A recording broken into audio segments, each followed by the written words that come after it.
മിസ്അബ് റളിയല്ലാഹു തആല അവിടുന്ന് ചോദിക്കുന്നു നബിയേ യാ റസൂലല്ലാഹ് എന്തിനാണ് നബിയേ കരയുന്നത്? വീട്ടിലേക്ക് കടന്നു വരികയാ, മുത്തുനബിയുടെ മുന്നിലേക്ക് കടന്നു വന്നു, അല്ലാഹുവിന്റെ പ്രവാചകന്റെ കയ്യിൽ പിടിച്ച് ഇസ്ലാമിലേക്ക് കടന്നു വരികയാ.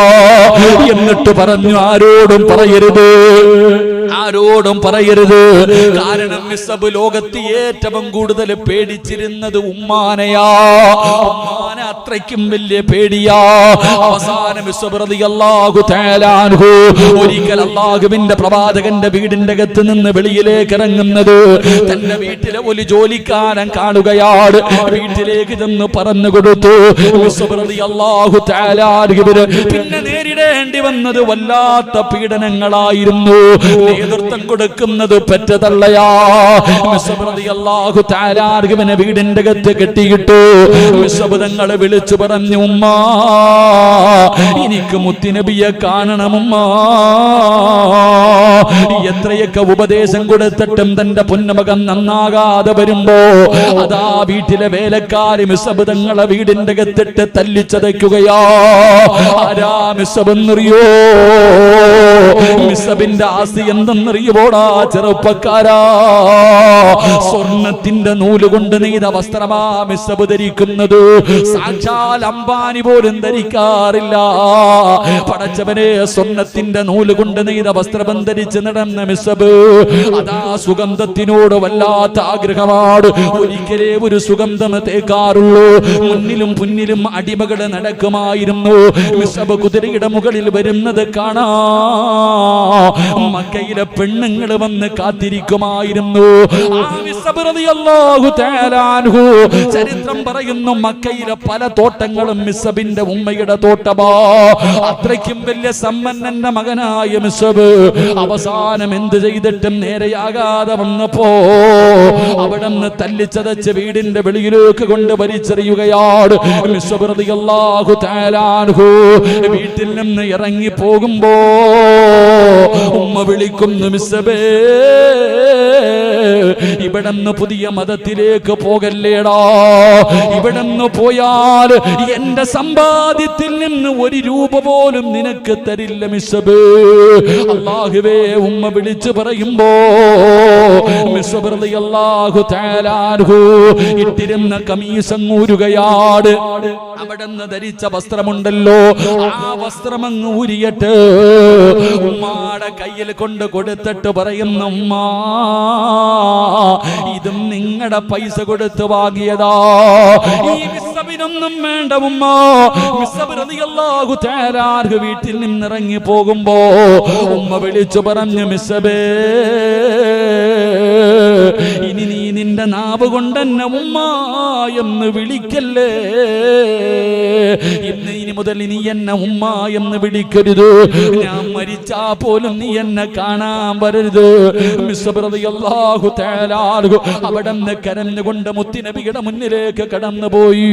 ഈ ചെറുപ്പക്കാരൻ ഇത്രയും വലിയ മിസ്അബ്, ഇത്രയും വലിയ സമ്പന്നന്റെ ഉടമയായ മിസ്അബ്, അല്ലാഹുവേ ചരിത്രം എടുത്തു നോക്ക് ചെറുപ്പക്കാരാ. എന്തിനാണ് മുത്തുനബി കരഞ്ഞതെന്നറിയോ? ഒരു പുതപ്പ് കൊണ്ട് ഇങ്ങനെ പുതച്ചിരിക്കുകയാ. ഒരു പുതപ്പിങ്ങനെ പുതച്ചിരിക്കുകയാ. ആ പുതച്ചിരിക്കുന്ന പുതപ്പ് 72 സ്ഥലങ്ങൾ കീറിയതാ. 72 സ്ഥലങ്ങൾ കീറിയിട്ട് തച്ചു വെച്ച ഒരു പുതപ്പും പുതച്ചുകൊണ്ടാണ് മുത്തുനബിയുടെ മുന്നിലൂടെ നടന്നു പോയത്. പ്രവാചകൻ കരയാറുള്ള കാരണമിതാ. അല്ലാഹുവിന്റെ റസൂൽ ചോദിക്കുന്നു, മിസ്അബേ എന്തിനാ ഇങ്ങനെ നടക്കുന്നത്? യാ റസൂലല്ലാഹ്, സ്വർഗത്തിലെ പട്ടുവസ്ത്രം ധരിക്കാനുള്ള കൊതി കൊണ്ടാണ് നബിയേ. ഈ മിസ്അബാണ് മോരെ ഉഹദിന്റെ രണാകടത്തിലെ യുദ്ധം കഴിഞ്ഞു. അല്ലാഹുവിന്റെ പ്രവാചകര് സ്വഹാബികൾ ഇങ്ങനെ ജനാസകൾ പൊതിയുകയാണ്. ഷഹീദായവരുടെ ജനാസ പൊതിഞ്ഞുകൊണ്ടിരിക്കുമ്പോ മുത്തുനബിയുടെ മുന്നിലേക്ക് കരഞ്ഞു വിളിച്ചുകൊണ്ടൊരു ജനാസയുമായി കടന്നു വരികയാ. അല്ലാഹുവിന്റെ റസൂൽ നോക്കുന്ന ആരുടെ ജനാസയാ? മിസ്അബ് റളിയല്ലാഹു തആല അൻഹു. എന്തേ സഹാബാ ജനാസ പൊതിയാത്തത്? മുത്തുനബിയേ കഫൻ തുണി തികയുന്നില്ല നബിയേ, കഫൻ തുണി തികയുന്നില്ല. തലമറക്കുമ്പോ കാല് വെളിയിലാ, കാല് മറക്കുമ്പോ തല വെളിയിലാണ്. കഫൻ തുണി പോലുമില്ല, കഫൻ തുണി പോലും തികയുന്നില്ല. മുത്തുനബി പറഞ്ഞു തലമറച്ചിട്ട് കഫം പൊതിയാറ് അവസാനം കാല് രണ്ട് വെളിയിലാ.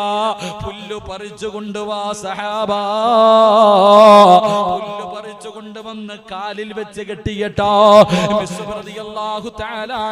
ജനാസ ഖബറടക്കിയത്. എന്റെ പ്രിയമുള്ളവരെ, എത്രയും വലിയ സമ്പന്നന്മാര് പടച്ചവനെ എല്ലാം കളഞ്ഞിട്ടാ ഹിജ്റ പോയത്. എന്തിനാ? അതുകൊണ്ട് ഹിജ്റ പറഞ്ഞു തരുന്ന രണ്ടാമത്തെ കാര്യം എന്തെന്നറിയോ? വെറുതെ അല്ലാഹു വലുതാണ്, പടച്ചവനാണ് ഏറ്റവും വലുത്, അല്ലാഹുവാണ് സർവ്വതിനേക്കാളും എനിക്ക് ഏറ്റവും വലുതെന്ന് പറഞ്ഞാ പോരാ. അത് ഹൃദയം കൊണ്ട് പറയണം സഹോദരാ. ജീവിതത്തിൽ നീ കാണിച്ചു കൊടുക്കണം സഹോദരാ. അല്ലാഹുവേ, പണം കിട്ടുമ്പോ പടച്ച റബ്ബിനെ മറക്കുന്നവനല്ല, അധികാരം കിട്ടുമ്പോ ദീനിനെ മറക്കുന്നവനല്ല, സ്ഥാനമാനങ്ങൾക്ക് വേണ്ടി അല്ലാഹുവിന്റെ ദീനിനെയും ഇസ്ലാമിന്റെ ശരീഅത്തിന്റെ നിയമങ്ങളെയും ചവിട്ടി തേക്കുന്നവനല്ല മുസ്ലിം. എന്റെ പ്രിയമുള്ളവരെ, സർവ്വതിനേക്കാളും വലുത് അല്ലാഹുവാകണം. ഈ ലോകത്ത് സർവ്വതിനേക്കാളും വലുത് പടച്ച റബ്ബാകണം. നിനക്ക് വേണ്ട വിശ്വാസമതാണ്, നിനക്ക് വേണ്ട വിശ്വാസമതാണ്. എന്റെ പ്രിയമുള്ളവരെ, അങ്ങനെ മക്കയിൽ നിന്ന് മദീനയിലേക്ക് സ്വഹാബികൾ മുഴുവനും ഹിജ്റ പോയി. ഇനി ആകെയുള്ളതല്ലാ മുത്തുനബിയും ചില സ്വഹാബികളും രോഗം പിടിച്ച ചില സഹാബികളുമാ. എന്റെ പ്രിയമുള്ളവരെ, അന്നതാ യഥാർത്ഥത്തിൽ പ്രവാചകനാണ് നേതാവ്, മുത്തുനബിയാണ് നേതാവ്. എല്ലാവരെയും പറഞ്ഞു വിട്ടിട്ട് അവസാനവാ മുത്തുനബി പോയത്. ഇന്നങ്ങനെയല്ല, ഇന്ന് നേതാവാണ് ഒന്നാമതോടുന്നത്. നിങ്ങൾ ചിന്തിക്കണം, മഹാനായ നബി മുഹമ്മദ് മുസ്തഫ, മഹാനായ നബി മുഹമ്മദ് മുസ്തഫ, നാട്ടിൽ അക്രമവും എവിടെ നോക്കിയാലും കൊള്ളയും കൊലയും ഇതൊക്കെ നടക്കുമ്പോ പ്രവാചകൻ പറഞ്ഞു, അനുയായികളോട് പറഞ്ഞു, നിങ്ങളെല്ലാം മദീനത്തേക്ക് പോ, നിങ്ങളെല്ലാം മദീനത്തേക്ക് പോ. എല്ലാവരെയും പറഞ്ഞു വിട്ടിട്ട് ഏറ്റവും അവസാനമാണ് മഹാനായ നബി മുഹമ്മദ് മുസ്തഫ സല്ലല്ലാഹു അലൈഹി വസല്ലം. നിങ്ങൾ ആരിച്ച് സെക്രട്ടേറിയറ്റിന്റെ ഫ്രണ്ടിൽ വലിയ പ്രകടനം നടക്കും. നേതാക്കന്മാരൊക്കെ ഫസ്റ്റ് സഫിൽ കയറി നിന്ന് പത്രത്തിലൊക്കെ വരാൻ നിരന്ന് നിന്നിട്ട് അങ്ങോട്ട് ഫോട്ടോ ഒക്കെ എടുക്കും. ലാത്തി ചാർജ് തുടങ്ങിയ ഉടനെ ഒട്ടം കണ്ടിട്ടുണ്ട്. ഏത് നേതാവിനെ അവിടെ കാണാം, ഏത് നേതാവിനെ കാണാ? എന്റെ പ്രിയമുള്ളവരെ, ഹിജ്റ പോകുന്ന സമയത്ത് പ്രവാചകൻ പറഞ്ഞു, സ്വഹാബ നിങ്ങളൊക്കെ പോ, അവസാനം ഞാൻ വരാം. എല്ലാരും പോയി, എല്ലാരും പോയി. എന്റെ പ്രിയമുള്ളവരെ, അള്ളാഹുവിന്റെ പ്രവാചകൻ സല്ലല്ലാഹു അലൈഹി വസല്ലമ തങ്ങൾ ഹിജ്റയ്ക്ക് വേണ്ടി തയ്യാറായി. മുത്തുനബി വീടിന്റെ അകത്ത് തയ്യാറെടുപ്പുകളൊക്കെ നടത്തി. എന്റെ പ്രിയമുള്ള സഹോദരങ്ങളെ, അള്ളാഹുവിന്റെ പ്രവാചകൻ മുങ്ങാൻ പോകുകയാണെന്ന് ഇബ്ലീസ് തന്നെയാ വന്ന് ഖുറൈശികൾക്ക് അറിയിച്ചു കൊടുത്തത്. അങ്ങനെ 7 ഗോത്രക്കാര് മുഴുവനും ഒരുമിച്ചുകൂടി മുത്തുനബിയെ കൊല്ലാൻ വീട് മുഴുവനും വളഞ്ഞിരിക്കുകയാ. അള്ളാഹുവിന്റെ പ്രവാചകൻ സല്ലല്ലാഹു അലൈഹി വസല്ലമ തങ്ങളുടെ വീട് മുഴുവനും വളഞ്ഞു. വീടിന്റെ വെളിയിലിറങ്ങി അപ്പ കൊല്ലണം. എല്ലാവരും ഊരിപ്പിടിച്ച വാളുമായി കാത്തു നിൽക്കുമ്പോ മഹാനായ മുഖറബുൽ അംലാക്ക് മലക്ക് ജിബ്രീൽ അലൈഹിസ്സലാം അള്ളാഹുവിന്റെ പ്രവാചകന്റെ മുന്നിലേക്ക് കടന്നു വരികയാണ്. എന്റെ പ്രിയമുള്ളവരെ, ഹിജ്റ പഠിപ്പിച്ചു തരുന്ന മൂന്നാമത്തെ ഉപദേശം എന്താ? ഹിജ്റ പഠിപ്പിച്ചു തരുന്ന മൂന്നാമത്തെ ഉപദേശം എന്താ? അള്ളാഹുവിന്റെ പ്രവാചകന്റെ മുന്നിൽ വന്നിട്ട് പറഞ്ഞു, നബിയേ തയ്യാറായിക്കോ, ഹിജ്റയ്ക്ക് റെഡിയായിക്കോ. വീടിന്റെ വെളിയിലിറങ്ങുമ്പോ ശത്രുക്കള് വീട് മുഴുവനും വളഞ്ഞു നിൽക്കുകയാണ്. നബിയേ, വീടിന്റെ വെളിയിലേക്ക് ഇറങ്ങുമ്പോ ഒരു പിടി മണ്ണ് വാരിയിട്ട്, അല്ലാഹുവേ ഒരു പിടി മണ്ണ് വാരിയിട്ട്, വജഅൽനാ മിൻ ബൈനി ഐദീഹിം സദ്ദാ, പരിശുദ്ധമായ ഖുർആനിലെ യാസീനിലെ ഒരായത്ത് പറഞ്ഞു കൊടുക്കുകയാ. നബിയേ, അല്ലാഹു കൂടെയുണ്ട് നബിയേ, ഒരുത്തരെയും ഭയപ്പെടണ്ട നബിയേ, ഒരാളെയും ഭയപ്പെടണ്ട നബിയേ. ഒരു പിടി മണ്ണ് വാരിയിട്ട് ഈ ആയത്തോതിയിട്ടൊന്ന് എറിഞ്ഞിട്ടിറങ്ങിപ്പോ നബിയേ. എന്റെ പ്രിയമുള്ള സഹോദരാ, അലിയാര് തങ്ങളോട് പറഞ്ഞു, അലിയേ ഞാൻ കിടന്ന സ്ഥലത്ത് കിടക്കൂ, ഞാൻ കിടന്ന സ്ഥലത്ത് കിടക്ക്. അവിടെ പുതച്ചു കിടക്കാൻ പറഞ്ഞു. മുത്തുനബി ഒരു പിടി മണ്ണ് വാരി അല്ലാഹുവേ വീടിന്റെ കവാടം തുറന്നു. ഒരു പിടി മണ്ണ് വാരിയിട്ട് ഒറ്റയേറ. എന്നിട്ട് വീട് വളഞ്ഞിരിക്കുന്ന ശത്രുക്കളുടെ നടുവിലൂടെ പുഞ്ചിരിക്കുന്ന മുഖത്തോടെ ലോകത്തിന്റെ നേതാവ് നബി മുഹമ്മദ് മുസ്തഫ സല്ലല്ലാഹു അലൈഹി വസല്ലമ തങ്ങൾ നടന്നു പോവുകയാ. അതാണ് മോനെ തവക്കല്, അതാണ് മോനെ പടച്ചവന്റെ സഹായം. അതാണ് മുത്തുനബി ഇറങ്ങി നടന്നു പോവുകയാണ്. അവിടെ നിന്നവരുടെ മുഴുവനും കണ്ണിലേക്ക് മണ്ണ് വീഴുകയാണ്. എന്താണ് സംഭവിച്ചതെന്നറിയില്ല. എല്ലാവരുടെ മുന്നിലൂടെ മുത്തുനബി നടന്നു പോകുമ്പോ മഹാനായ സയ്യിദുനാ അബൂബക്കർ സിദ്ദീഖ് റളിയല്ലാഹു തആല അൻഹു മുത്തുനബിയുടെ കൂട്ടുകാരൻ വഴിയിലിങ്ങനെ കാത്തു നിൽക്കുകയാണ്. മുത്തുനബി അതാ തയ്യാറെടുത്ത് വന്നിരിക്കുകയാ. അതാ അബൂബക്കർ തങ്ങളുടെ മുഖത്ത് വല്ലാത്ത പ്രയാസവാ. അല്ലാഹുവിന്റെ റസൂൽ ചോദിക്കുന്ന അബൂബക്കറെ എന്റെ കൂടെ വരുന്നോ, എന്റെ കൂടെ വരുന്നോ നബിയെ, എന്റെ കൂടെ വരുന്നോ അബൂബക്കർ? മുത്തുനബി ചോദിക്കേണ്ട താമസമുണ്ടല്ലോ. അബൂബക്കർ തങ്ങൾക്ക് എടുക്കാനൊന്നുമില്ല. ഞാനുണ്ട് നബിയെ, എനിക്ക് എടുക്കാനൊന്നുമില്ല. അല്ലാഹുവിന്റെ പ്രവാചകന്റെ കൂടെ അതാ മഹാനായ അബൂബക്കർ തങ്ങളെ നടക്കുകയാ. അവിടെന്ന് പറഞ്ഞു നബിയേ എന്റെ ചുമലിൽ കേറി നബിയേ, എന്റെ ചുമലിൽ കേറി നബിയേ. എന്തിനാണെന്നറിയോ? നമ്മൾ രണ്ടുപേരും നടന്നുപോയാ കാൽപാടം പിന്തുടർന്ന് ശത്രുക്കൾ നമ്മളെ വന്ന് പിടിക്കും നബിയേ. എല്ലാവരും പോകണ്ട വഴിയിലൂടെ പോകണ്ട, എതിർഭാഗത്തുള്ള വഴിയിലൂടെ മുത്തുനബിയെ ചുമലിലേക്ക് കയറ്റിയിട്ട് അബൂബക്കർ സിദ്ദീഖ് തങ്ങൾ നടക്കുകയാണ്. കുറച്ച് മുന്നോട്ട് നടക്കും, കാലി വിപരീതമാണ് വെക്കുന്നത്. എന്നിട്ട് കാലിന്റെ പാടുകൾ മായിച്ചു കളയും. ഇതുപോലെ ഉമർദാ അബൂബക്കർ തങ്ങൾ മുത്തുനബിയെ ചുമന്നുകൊണ്ട് നടക്കുകയാ. അവസാന ശത്രുക്കൾ മുഴുവനും വളയുമ്പോ അല്ലാഹുവേ ഉംറയ്ക്ക് പോകുമ്പോ പടച്ചവനെ 45 മിനിറ്റോളം മണിക്കൂറുകൾ നടന്നിട്ട് കയറി പോകുമല്ലോ. അല്ലാഹുവിന്റെ പ്രവാചകനും അബൂബക്കർ തങ്ങളും ഇരുന്ന പർവ്വതം കാണോ. ആ ഗുഹയ്ക്കകത്ത് പോയി ദുആ ചെയ്യാ. എനിക്കും നിങ്ങൾക്കും ചരിത്രമറിയാ. അല്ലാഹുവിന്റെ പ്രവാചകൻ സല്ലല്ലാഹു അലൈഹി വസല്ലമ തങ്ങൾക്ക് ഇരിക്കുന്നതിന് വേണ്ടി ഗുഹയ്ക്കകത്തേക്ക് കടന്നു ചെന്നു. അല്ലാഹുവിന്റെ റസൂലിന് ഇരിക്കാ ആ ഗുഹ മുഴുവനും തയ്യാറാക്കി. അവസാനം അല്ലാഹുവിന്റെ പ്രവാചകൻ അബൂബക്കർ സിദ്ദീഖ് തങ്ങളുടെ മടിത്തട്ടിൽ കിടക്കുകയാ. അബൂബക്കർ തങ്ങളുടെ മടിത്തട്ടിൽ കിടക്കുകയാ. എന്റെ പ്രിയമുള്ള സഹോദരങ്ങളെ, ആ സമയത്ത് അല്ലാഹുവിന്റെ റസൂൽ ഉറങ്ങുമ്പോ ശത്രുക്കൾ വന്നിട്ട് ഗുഹയ്ക്ക് മുകളിൽ നിൽക്കുകയാണ്. ശത്രുക്കൾ വന്നിട്ട് ഗുഹയ്ക്ക് മുകളിൽ നിൽക്കുകയാണ്. ശത്രുവിന്റെ കയ്യിലിരിക്കുന്ന വാളിന്റെ വെളിച്ചം ആ ഗുഹയ്ക്കകത്തടിക്കുന്നു. ശത്രുവിന്റെ കയ്യിലിരിക്കുന്ന വാളിന്റെ വെളിച്ചം ആ ഗുഹയ്ക്കകത്തിരിക്കുന്ന അബൂബക്കർ സിദ്ദീഖ് റളിയല്ലാഹു തആല അൻഹു കാണുകയാണ്. അബൂബക്കർ തങ്ങൾ പിടയുന്നുണ്ട്, പേടിച്ച് കൈകാലുകൾ വിറയ്ക്കുന്നുണ്ട്. അല്ലാഹുവിന്റെ റസൂൽ ചോദിച്ചു, അബൂബക്കറെ എന്തിനാ നീ പേടിക്കുന്നത്? മുത്തുനബി ചിരിച്ചുകൊണ്ട് ചോദിച്ചു, എന്തിനാ അബൂബക്കറെ നീ പേടിക്കുന്നത്? യാ റസൂലല്ലാഹ്, അല്ലാഹുവിന്റെ നബിയേ, അവനെങ്ങാണം അവന്റെ കാലിലൊന്ന് നോക്കിയാ നമ്മളെ കാണുമല്ലോ നബിയേ. അവിടെ അബൂബക്കർ സിദ്ദീഖ് റളിയല്ലാഹു തആല അൻഹു പറയും, നബിയേ ഈ മുകളിൽ നിൽക്കണവനെങ്ങാണ് അവന്റെ കാലി നോക്കിയാ നമ്മളെ പിടിക്കുമല്ലോ നബിയേ. അല്ലാഹുവിന്റെ റസൂൽ സല്ലല്ലാഹു അലൈഹി വസല്ലമ തങ്ങള് അവിടെ നിന്ന് ചിരിച്ചുകൊണ്ട് ചോദിച്ചെന്തെന്നറിയോ? എടാ അവൻ കാലി നോക്കണമെങ്കിൽ അബൂബക്കറെ ലാ തഹ്സൻ ഇന്നല്ലാഹ മഅനാ, അല്ലാഹ് നമ്മുടെ കൂടെയുണ്ട് അബൂബക്കറെ. ഞാനും നീ മാത്രമല്ല, മൂന്നാമനായിട്ട് ഒരാള് നമ്മുടെ കൂടെയുണ്ട്, അല്ലാഹ്. അവനവന്റെ കാലി നോക്കണമെങ്കിൽ അല്ലാഹു തീരുമാനിക്കണമെന്ന് നബി മുഹമ്മദ് മുസ്തഫ. അതാ ഈമാൻ. ആ ഗുഹയ്ക്കകത്തിരിക്കുമ്പോഴും മുത്തുനബി ചിരിച്ചോണ്ട് പറഞ്ഞത്, അബൂബക്കറെ അവനവന്റെ കാലി നോക്കണമെങ്കിൽ അവൻ വിചാരിച്ചാ പോരാ, അല്ലാഹ് വിചാരിക്കണം. ആ ഒരു തവക്കല എനിക്കും നിങ്ങൾക്കും വേണ്ടത്. അല്ലാഹു ഈമാൻ നൽകുമാറാകട്ടെ. നമുക്കുണ്ടോ ഈമാൻ? ഈ പറഞ്ഞ 3 കാര്യത്തിൽ ഏതെങ്കിലും ഒരെണ്ണം നമുക്കുണ്ടോ? ഒരുത്ത അടിക്കാൻ വന്ന അല്ലാഹയും വേണ്ട റസൂലും വേണ്ട, ഓട്ടം തന്നെ. ത്യാഗം സഹിക്കാൻ വയ്യാർക്കും. 2 എല്ലാം കെട്ടിപ്പറക്കി പാകിസ്ഥാനി പോകാൻ പറഞ്ഞ പോവോ, അതെല്ലാം വാരി കെട്ടിയിട്ട് അതാ വരാൻ പോകുന്നേ, പേടിക്കൊന്നും വേണ്ട. എന്റെ പ്രിയമുള്ളവർ, ഇപ്പൊ ആസാമിൽ തുടങ്ങിയതേ ഉള്ളൂ. ഇത് തുടക്കം. അടുത്ത ബീഹാർ, ഇങ്ങനെ അവസാനം. നമ്മളിപ്പം പറയും, ഓ കേരളത്തിൽ ഇതൊക്കെ വരുമോ? എന്തേ വരാൻ പറ്റത്തില്ല? സുനാമി ഒന്നില്ലേ? കേരളത്തിൽ വന്നിട്ട് നിന്റെ അടുത്ത് പറയാ, നീ രാജ്യത്ത് നിന്റെ വാപ്പാടെ വാപ്പ ജീവിച്ചിരുന്നതിന് തെളിവ് ചോദിച്ചാൽ 10ാം ക്ലാസ്സിലെ സർട്ടിഫിക്കറ്റ് എടുത്തോണ്ട് പോയാൽ മതി, കിട്ടും. എടാ, ജനന സർട്ടിഫിക്കറ്റും മരണ സർട്ടിഫിക്കറ്റും രജിസ്റ്റർ ചെയ്യണമെന്നാ എത്ര പേര് ചെയ്തിട്ടുണ്ട്?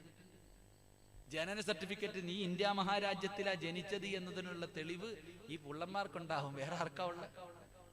നീ ഇവിടെയാ ജനിച്ചത് എന്നതിനുള്ള തെളിവെന്തേ ഉണ്ടോ നിന്റെ കയ്യിൽ? രജിസ്റ്റർ ചെയ്തിട്ടുണ്ടോ ആരെങ്കിലും ഇവിടെ പോയിട്ട്? ചെയ്തിട്ടില്ല. അള്ളാഹു ഈമാൻ നൽകുമാറാകട്ടെ. ആദ്യം നീ റെഡിയാക്കി. ഇതൊക്കെ ആവശ്യം വരും, പ്രയോജനം ചെയ്യും. ഇതൊക്കെ പ്രയോജനം ചെയ്യും. ഇത് പറയുമ്പോ ഓ ഇതൊക്കെ ഞങ്ങളങ്ങ് അള്ളാടെ ആൾക്കാരാ, അങ്ങ് മന്ന സെൽവി ഇറങ്ങി വന്നതുപോലെ വരും എന്ന് പറഞ്ഞിരുന്നാ പോരാ. നീ ചെയ്യേണ്ടത് നീ ചെയ്. മഹാനായി നബി മുഹമ്മദ് മുസ്തഫ സല്ലല്ലാഹു അലൈഹി വസല്ലമ തങ്ങൾ അവിടെ നിന്ന് പറഞ്ഞു കൊടുത്തു. മൂന്നാമത്തെ കാര്യം, ഹിജ്റ പഠിപ്പിച്ചു തരുന്ന മൂന്നാമത്തെ കാര്യം, തവക്കൽ ഉണ്ടാകണം. അല്ല കൂടെ ഉണ്ടെന്നുള്ള വിശ്വാസം ഉണ്ടാകണം. ഇല്ലാതെ പോയത് കൊണ്ടാണ് നമുക്കൊക്കെ ഇത് സംഭവിച്ചത്. അള്ളാഹു ഈമാൻ നൽകുമാറാകട്ടെ. എന്താ അള്ളാഹു ഈമാൻ നൽകുമാറാകട്ടെ. റക്കപ്പർ അള്ളാഹു ഈമാൻ നൽകുമാറാകട്ടെ. ഇതങ്ങിട്ട് തവക്കല് പടച്ച റബ്ബിനെ അങ്ങോട്ട് ഏൽപ്പിക്ക. അല്ല ഉണ്ടല്ലോ, എന്തിനാ പേടി? സാമ്പത്തിക ഞെരുക്കം വന്ന നിനക്കെന്താ? ഗൾഫ് തകർന്ന നിനക്കെന്താ? എന്റെ നമ്മൾ എന്തിനാ ഈ കിടന്ന് തലകുത്തി മറിയണ പേടിക്കണത്? എന്തിനാ ഭയപ്പെടുന്നേ? സിറാജിന്റെ ഉമ്മാടെ വയറ്റി കിടന്നപ്പോ തന്നെ, ഞാൻ എൻ്റെ ഉമ്മാടെ വയറ്റി കിടന്ന് മാസങ്ങൾ മാത്രം പ്രായമുള്ളപ്പോ തന്നെ അള്ളാഹു എനിക്ക് കഴിക്കേണ്ട ഭക്ഷണത്തിന്റെ മുകളിൽ പേരെഴുതി വെച്ചിരിക്കുക. ഇന്ന് ഷമീറിന്റെ വീട്ടിലായിരുന്നു ഭക്ഷണം. ഷമീർ എന്ന് പറയുന്ന ഒരു സഹോദരന്റെ വീട്ടിലായി എനിക്ക് ദോശ എഴുതി വെച്ചിരുന്നത്. ഞാൻ കഴിക്കാൻ വന്നില്ലേ? ഇതുപോലെ ഇനി അമേരിക്കൻ പ്രസിഡന്റിന്റെ വീട്ടിൽ എഴുതി വെച്ചിട്ടുണ്ടെങ്കിൽ ഞാൻ പോയി കഴിക്കും. അള്ളാഹു എനിക്ക് കിട്ടേണ്ടത് മുഴുവൻ എന്റെ ഉമ്മാടെ വയറ്റി കിടക്കുമ്പോ തന്നെ എഴുതി വെച്ചിരിക്കുക. എനിക്ക് കിട്ടേണ്ട ചോറ് നിങ്ങൾ ആരെങ്കിലും തിന്നോപ്പാ? നിങ്ങൾ ആരെങ്കിലും തിന്നോ? എന്റെ പേരെഴുതിയ ഭക്ഷണം നിങ്ങൾ ആരെങ്കിലും കഴിക്കോ? എന്താ ഉള്ളത് പറയാൻ മടിക്കണം. നിങ്ങൾ കഴിക്കോ? നിന്റെ പേരെഴുതിയത് ഞാൻ കഴിക്കോ? എനിക്ക് കിട്ടേണ്ട 1 രൂപ നിങ്ങൾക്ക് കിട്ടുമോ? നിങ്ങൾക്ക് കിട്ടേണ്ട പൈസ എനിക്ക് കിട്ടുമോ? കിട്ടൂല. പിന്നെന്തിനാ ഭ്രാന്ത്? പിന്നെന്തേ? എടാ, അള്ളാഹ് ഉമ്മാടെ വയറ്റി കിടക്കണം, അല്ല എഴുതി വെച്ചതല്ല. നീ എന്തിനാ കിടന്ന് പേടിക്കുന്നേ?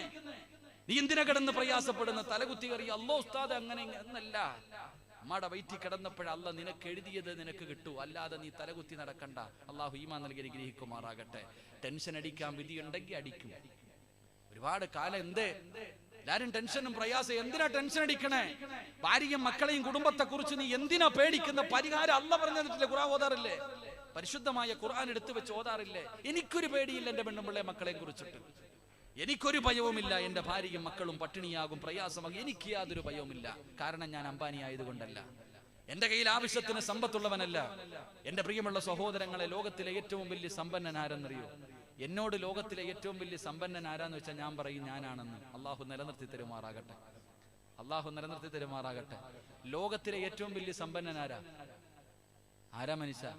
നമ്മൾ പറയും കേരളത്തിലെ ഏറ്റവും വലിയ സമ്പന്നൻ യൂസുഫ് അലി സാഹിബ്, പിന്നെ അംബാനി, അതുപോലെ ഒന്ന് മോദി, ഇങ്ങനെ കുറെ എണ്ണ. അങ്ങനല്ല. ലോകത്തിലെ ഏറ്റവും വലിയ പണക്കാരൻ ആരെന്നറിയുമോ? അല്ല തന്നത് 4 കമ്പും കെട്ടി ഒരു ടാർപ്പ വലിച്ചു കെട്ടിയ ഒരു ചെറിയ വീടാണെങ്കിലും അതിൻ്റെ അകത്ത് അല്ല തന്നത് കൊണ്ട് തൃപ്തിപ്പെടാനുള്ള ഒരു മനസ്സ് നിനക്കുണ്ടെങ്കിൽ നീയാണ് ലോകത്തിലെ സമ്പന്നൻ എന്ന് നബി മുഹമ്മദ് മുസ്തഫ. ലോകത്തിലെ ഏറ്റവും വലിയ സമ്പന്നൻ ആരാന്ന് വെച്ചാൽ നീ തന്നെ, നാട്ടുകാരനല്ല, അംബാനിയല്ല. നീയാ ലോകത്തിലെ ഏറ്റവും വലിയ സമ്പന്നൻ. നിനക്കാരോടും അസൂയയില്ല, ആരോടും നിനക്ക് കുശുമ്പ ഒന്നുമില്ല. അണ്ണാച്ചിമാരെ കണ്ടിട്ടില്ലേ? അപ്പൊ റോഡിന്റെ സൈഡിൽ കുഴിയെടുക്കണേ. റോഡിന്റെ സൈഡിൽ കുഴിയെടുത്തിട്ട് കടത്തിണ്ണി കിടന്നുറങ്ങുന്ന തമിഴ്നാട്ടുകാരായ ഭാര്യ ഭർത്താക്കന്മാരെ ഇടയ്ക്കിടയ്ക്ക് നോക്കണം. അൽഹംദുലില്ലാ, രാവിലെ മുതൽ ഭാര്യയും ഭർത്താവും കൂടെ ജോലി ചെയ്തിട്ട് വൈകിട്ട് ഒരു 500-600 കിട്ടും. രണ്ടുപേരും കൂടെ ഏതെങ്കിലും തട്ടുകടയിൽ പോയി നല്ല ഫുഡും കഴിച്ചിട്ട് കടത്തിണ്ണയിൽ അങ്ങോട്ട് കെട്ടിപ്പിടിച്ചിട്ട് കിടക്ക. വാടകയില്ല, കറണ്ട് ബില്ലില്ല, ടാക്സ് ഇല്ല, ഒന്നുമില്ല. ലോകത്ത് ആരോടും അവർക്കൊന്നുമില്ല. അവന്റെ കൊട്ടാരം കണ്ടിട്ട് ഇവൻ അസൂയയില്ല, അവന്റെ കച്ചവടം കണ്ടിട്ട് അവക്ക് അസൂയ ഒന്നുമില്ല. അല്ല തന്നു 600 600 റാഹത്ത. അള്ളാഹു ഈമാൻ നൽകുമാറാകട്ടെ. അള്ളാഹു ഈമാൻ നൽകുമാറാകട്ടെ. ഖുർആനൊക്കെ ഒന്ന് എടുത്ത് വായിച്ചു നോക്ക്, ഒരു പേടിയും വേണ്ട. അള്ളാഹു പറയുകയാ ഒരു കാര്യം നിങ്ങളുടെ ജീവിതത്തിൽ ചെയ്താൽ നിനക്ക് യാതൊരു പ്രയാസവും അള്ളാഹു വരുത്തൂല. അള്ളാഹു കാത്തിരക്ഷിക്കുമാറാകട്ടെ. ചെയ്യോ? ഒരു കാര്യം ഞാൻ പറഞ്ഞു തരാം. ഈ ഒരു കാര്യം ചെയ്താൽ വെള്ളിയാഴ്ച പള്ളിയുടെ മുന്നിൽ പോയിരുന്നിട്ട് ഇരക്കണ്ട. വെള്ളിയാഴ്ച പള്ളിയുടെ മുന്നിൽ പോയി, സംഘടനകളുടെ ഓഫീസുകൾക്ക് മുന്നിൽ പോയി, ഓരോ വീടുകളും കയറി ഇറങ്ങിയിട്ട് പിരിവെടുക്കണ്ട, മരിക്കണ കാലം വരെ നിന്റെ കാര്യം അള്ളാഹു ഏറ്റെടുക്കുമെന്ന് അള്ളാഹുവിന്റെ വിശുദ്ധ ഖുർആൻ. അള്ളാഹു ഈമാൻ നൽകുമാറാകട്ടെ. ചെയ്യോ? വേണമെങ്കിൽ എനിക്ക് ആവശ്യമൊന്നുമില്ല, നിങ്ങൾക്ക് വേണമെങ്കിൽ, നിങ്ങൾക്ക് ആവശ്യമുണ്ടെങ്കിൽ. എത്ര വലിയ പ്രതിസന്ധി നമ്മുടെ രാജ്യം എന്ന് വല്ലാത്ത പ്രതിസന്ധികൾക്ക് നടുവിലൂടെ പോകണ വലിയ പ്രതിസന്ധി തന്നെ. എന്റെ പ്രിയമുള്ളവരെ, എല്ലാവരും വല്ലാത്ത ഒന്നോർത്ത ഇതൊക്കെ നല്ലതാ. കാരണം വന്ന വഴി മറന്നുപോയി പലരും. അതന്നെ വന്ന വഴി മറന്നുപോയി. അന്തേ അള്ളാഹുവിന്റെ പരിശുദ്ധമായ ഖുർആൻ ഏറ്റവും മനോഹരമായ ഒരു നാട് നിങ്ങൾ നോക്ക്. ഒരു പെണ്ണ് കൊട്ടയും ചുമന്നിട്ട് ഇങ്ങനെ മരത്തിന്റെ താഴെ കൂടെ പോയാൽ മതി, പറിക്കൊന്നും വേണ്ട, വീണങ്ങ് നിറയും. ഈച്ചയില്ല, കൊതുകില്ല, തേളില്ല, പാമ്പില്ല, ഒരു വൈറസ് രോഗവും ഇല്ല, ഒന്നുമില്ല. അങ്ങനത്തെ ഒരു നാടിനെ അള്ള തലകീഴായിട്ടെടുത്ത് നശിപ്പിച്ച് കളഞ്ഞത് എന്തുകൊണ്ട്? ധിക്കാരം കാണിച്ചത് കൊണ്ട്, അള്ളാനെ മറന്നത് കൊണ്ട്. ലഇൻ ശകർതും ലഅസീദന്നകും വലഇൻ കഫർതും ഇന്ന അദാബി ലശദീദ്. മോഡി സാറിന് ആരും കുറ്റം പറയണ്ട. നീ നിന്റെ അവസ്ഥയ്ക്ക്, നിന്റെ ഇന്നത്തെ അവസ്ഥയ്ക്ക് കാരണം നീ തന്നെ. GST വന്നതോ അല്ലെങ്കിൽ നോട്ട് നിരോധനോ ഇതൊന്നും അല്ല കാരണം. നിന്റെ നാശത്തിന് കാരണം നീ തന്നെയാ. അള്ളാഹു ഈമാൻ നൽകുമാറാകട്ടെ. എന്താ പറ? അള്ളാഹു ഈമാൻ നൽകുമാറാകട്ടെ. ഇതപ്പോ വിശ്വസിക്കാൻ ഒരു മടി. ഉള്ളത് പറയുമ്പോ അങ്ങനെ, ഉള്ളത് പറയുമ്പോ എല്ലാരും പറയുമല്ലോ പടച്ചോൻ അള്ളാഹുവേ. ചില കാര്യങ്ങൾ വിശ്വസിക്കണം സഹോദരങ്ങളെ. ഞാനിത് പറയുന്നില്ല ലൈവായതുകൊണ്ട്, കാരണം അത് നാളെ എനിക്കിട്ട് അടി കിട്ടാനുള്ളൊരു കാര്യമായിട്ട് ഞാൻ പറയുന്നില്ല. ഞാൻ ഒരു കാര്യം പറയാം.